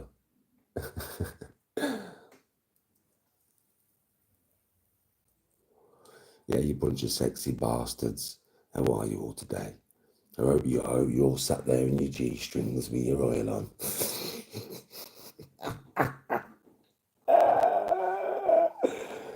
Oh, Danny, stop it. Stop it, Danny, stop it.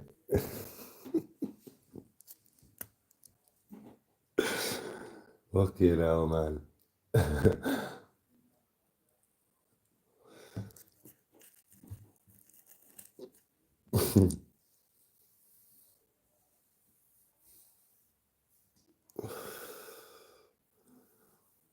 Love and kisses to all of you. Male and female. It's a modern world. It's a modern world.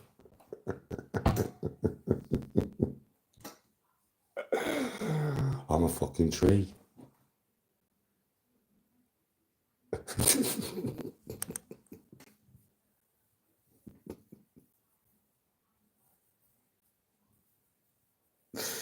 Oh, God.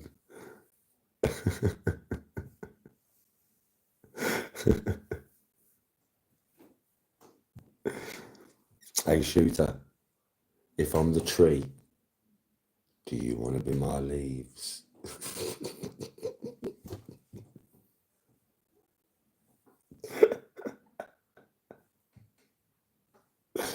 Oh, God.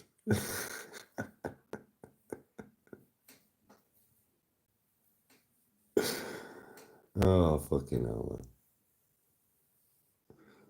This is literally like, this is the worst. This is the worst in it when you actually live in a society where that shit is actually possible. where me and Shooter, like, now this would be some Twilight Zone shit, wouldn't it? This would actually be some Twilight Zone shit. That, you know, if you saw on the TV 20 years ago, you'd laugh your tits off and you'd be like, that would never happen. Do you know the Twilight Zone used to bring out some mad little clips and that, yeah? This would be some Twilight Zone shit. Me and Shooter fall in love. He's a leaf. I'm a tree. And on a reality TV program, you see me hobble down the aisle in my tree costume and Shooter's dressed as a big leaf. And we get married on live TV and the world applauds and the lovers and we become super famous and live in a mansion and drive a Lamborghini. Now, you know, 20 years ago, if you saw that program, you'd be laughing your fucking tits off. But tell me in this day and age, if that shit, you might not see it next year.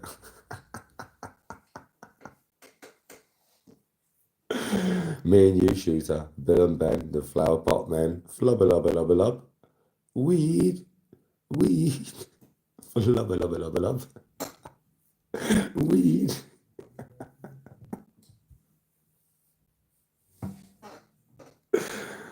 Oh God, it's accepted now. It's accepted. Yes, Shooter. You're already booking our honeymoon. Where are we going, lad? Back garden, flower beds.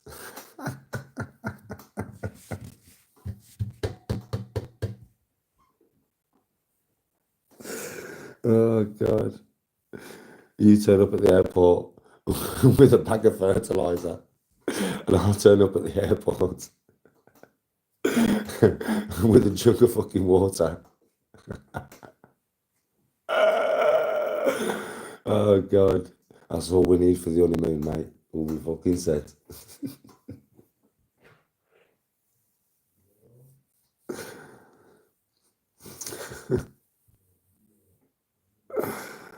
Oh God, I'm good, Brandon. How are you, man? I'm just chatting some absolute stupid madness at the end of the line, mate. Just absolute stupidness in this absolute wacky world that we live in. It's absolute wacky world that we live in. It's wacky as fuck, man.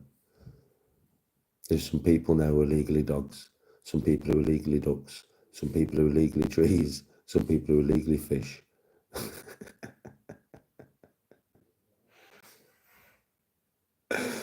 Man's illegally a fish.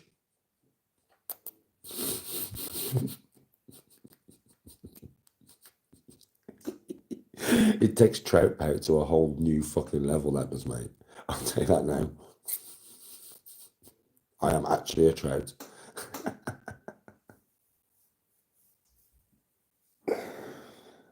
Oh, man. Mind you, I saw somebody the other day, and this takes it to a whole nother level, this. I saw a bird the other day, right? And she's covered head to toe in tattoos. Head to toe, I mean, when I say head to toe. She's shaved her head bald, right?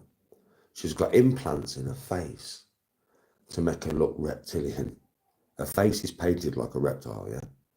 She's sliced her tongue so it's like a fucking reptile tongue. She's had fangs implanted in her mouth. And she's had her eyes blacked with ink. So some tattooist has stuck a fucking needle in her bastard eyebrow. She's got big holes in her fucking ears. She's had them cut with chunks out of them to make them look like spikes. She's got things going down her spine implanted in her skin to make her spine stick out. She does actually look alien, yeah? And she thinks that's like attractive. I don't, when I saw it, I was like,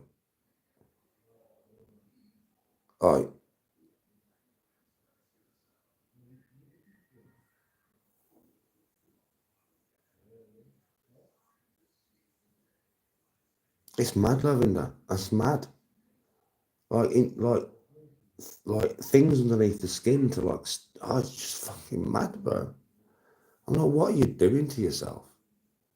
Like, what are some people doing to themselves, man? Like, that's when you've gone too far. Like, you know something? Women who, when they get older, if a woman wants a facelift, I don't really agree with it. Do you know what I mean? Right? I don't agree with changing yourself unless you need to. But it's, listen, women are emotional creatures and they have to, like a woman wants to, when she looks at herself in the mirror, wants to see herself. So if she lost herself, I wouldn't, like, you know, it's one of them things, isn't it? Whatever makes her happy kind of thing. But it goes too far sometimes, man.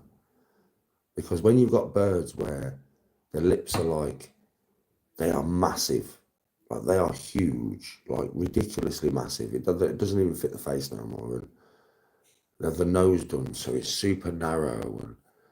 And then it's not good enough. They need more and more and more and more and more. And eventually they don't end up looking human. Like, I think that's when it's gone too far. I think that's where your brain has turned weird for you to be able to think that that there is actually attractive, because it's not. Like,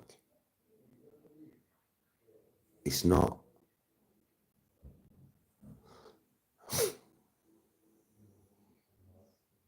Yeah, like Katie Price.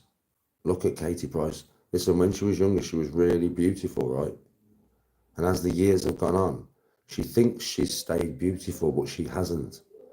Because you can clearly see that it's unhealthy what's been done. You can clearly see that she's gone too far with surgery. You can clearly see that over the years, she's looking less natural and less natural and less natural. And I think it gets to a point where, like I said, I think you can have a certain bits of work done here and there, and it doesn't make you look unnatural. But I think it gets to a point where if you have too much done, you start to look unnatural. And once you start to look unnatural, I don't think you're beautiful anymore. Like, I just don't. I think you lose the beauty of a human woman when you go to that point where you're super unnatural. Like, you know what I mean? When they've had so much done that the whole appearance seems plastic. And that's not dissing anybody. That's just saying that I think then you've gone too far, in my opinion.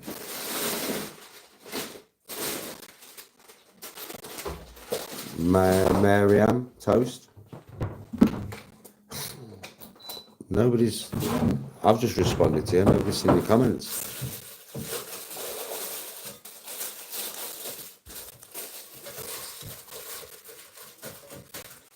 Yeah, I've just responded to you. Hello, Mariam, toast.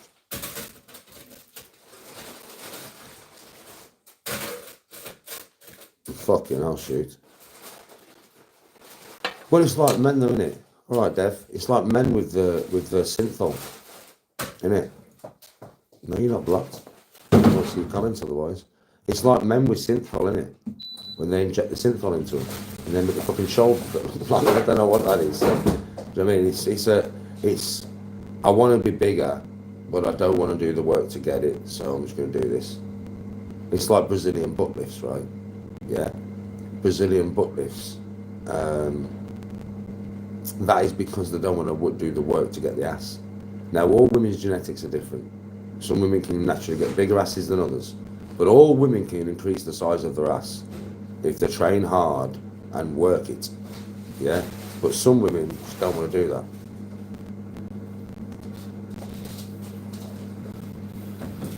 Ah, yeah, I've seen that, Brandon. Like, literally just like, there's no muscle there, it's just oil. I've seen that, geezer. I've heard about the coffee. Oh, Ginge. Oh, they're nice. They're nice, son. Any bowling or shoes? They're nice, they are, mate. Like them. Don't even normally like that style of training, but I like them ones. They're proper nice, though. Take one off, let's have a look. Fine. They're nice, are they? They're nice, are they? My favourite colour, are they? They're nice, they are, son.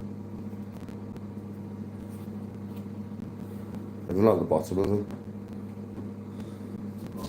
Yeah, they're nice, though. About 12 pairs of these now, just in different colours.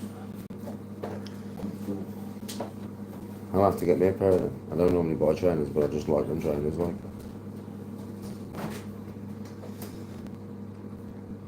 Right, everybody, I'm off.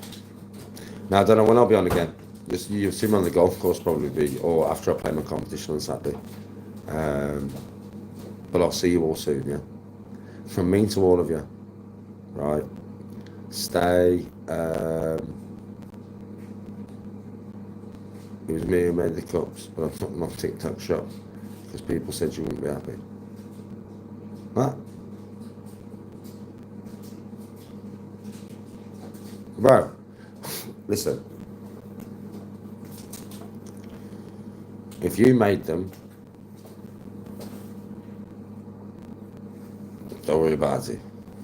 What you could do, yeah, is just make sure that every single person that buys them knows that I have a YouTube channel, and this is my YouTube channel, and my golf channel. Mention it in every single thing that you do. I don't mind just setting my face on a bloody cup. I don't mind just setting my face on a cup. Honestly, I really don't give a shit. Yeah, whatever anybody sells with my face on wouldn't affect my own merch if I decided to do it. Because if I decided to do my own merch again, which I might do, right, linked with Tony, me and Tony together, it would be designed by me and be my original. Now, if somebody tried to copy that, yeah, then I'd be pissed and then I'd do something about it. Like, you know, like through the social media app that I was trying to sell it on. Because I wouldn't allow somebody to just rip off my own design like that. But when it comes to your own designs, my face is out there in the public. Like, I wouldn't like somebody to do some merch blatantly disrespecting me, but from what I've heard, the cups are, what is it? A picture of my face and ribs, sternum uppercut.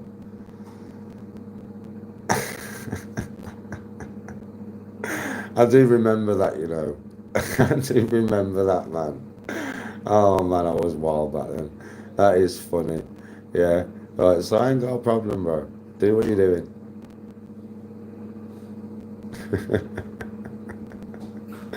Just mention my golf channel, my golf YouTube channel, and mention my this YouTube channel. Yeah, and I'm all good, bro. At least, you know, the person that you're using to sell your mugs, right, at least mention his channel, yeah? But his YouTube channels. I'm going to bother about my TikTok channel because everybody knows that anyway, right? My YouTube channels. My golf one, Danny G Viking Golf, mention it in your description or whatever. And my actual main, this channel, Danny G the New Me. We're all good. Good luck.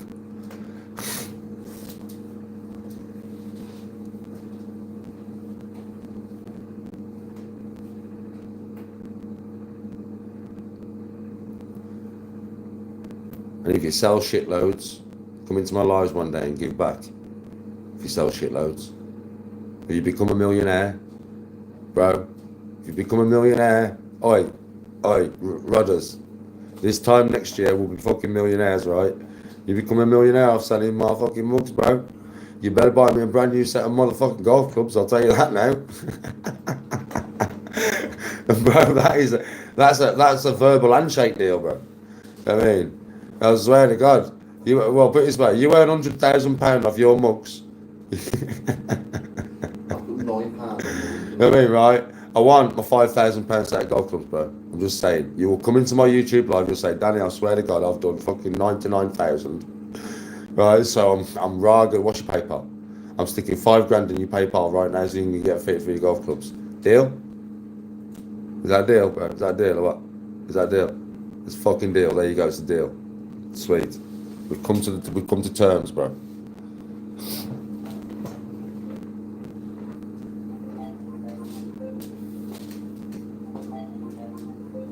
I'll put £9 on it the week now. Yeah. I'm still as good as yours a week and a half ago. Beast, mate. Oh, right, everybody, I'm off. I'll see you all when I see you. Probably when my face is healed a bit more, because I don't like, at the moment I'm like Phantom of the Opera. I'm like Phantom of the fucking Opera, bro. Yeah, you got to communicate with the one side of my face. Phantom of the Opera style. Mary, I've only seen 2 comments from you, you know. Yeah, look after my face. Right, everybody, much love and respect. Have a really, really, really good few days. I'll see you when I see you in it. Probably on the golf course. Maybe tomorrow, if I could make my face look anything less disastrous than what it does. Stay safe, right? Sweet dreams, everybody. Yeah, thanks for watching as always. You know, I've got enough respect for all of you. Have a good day tomorrow and a wicked weekend. Peace out.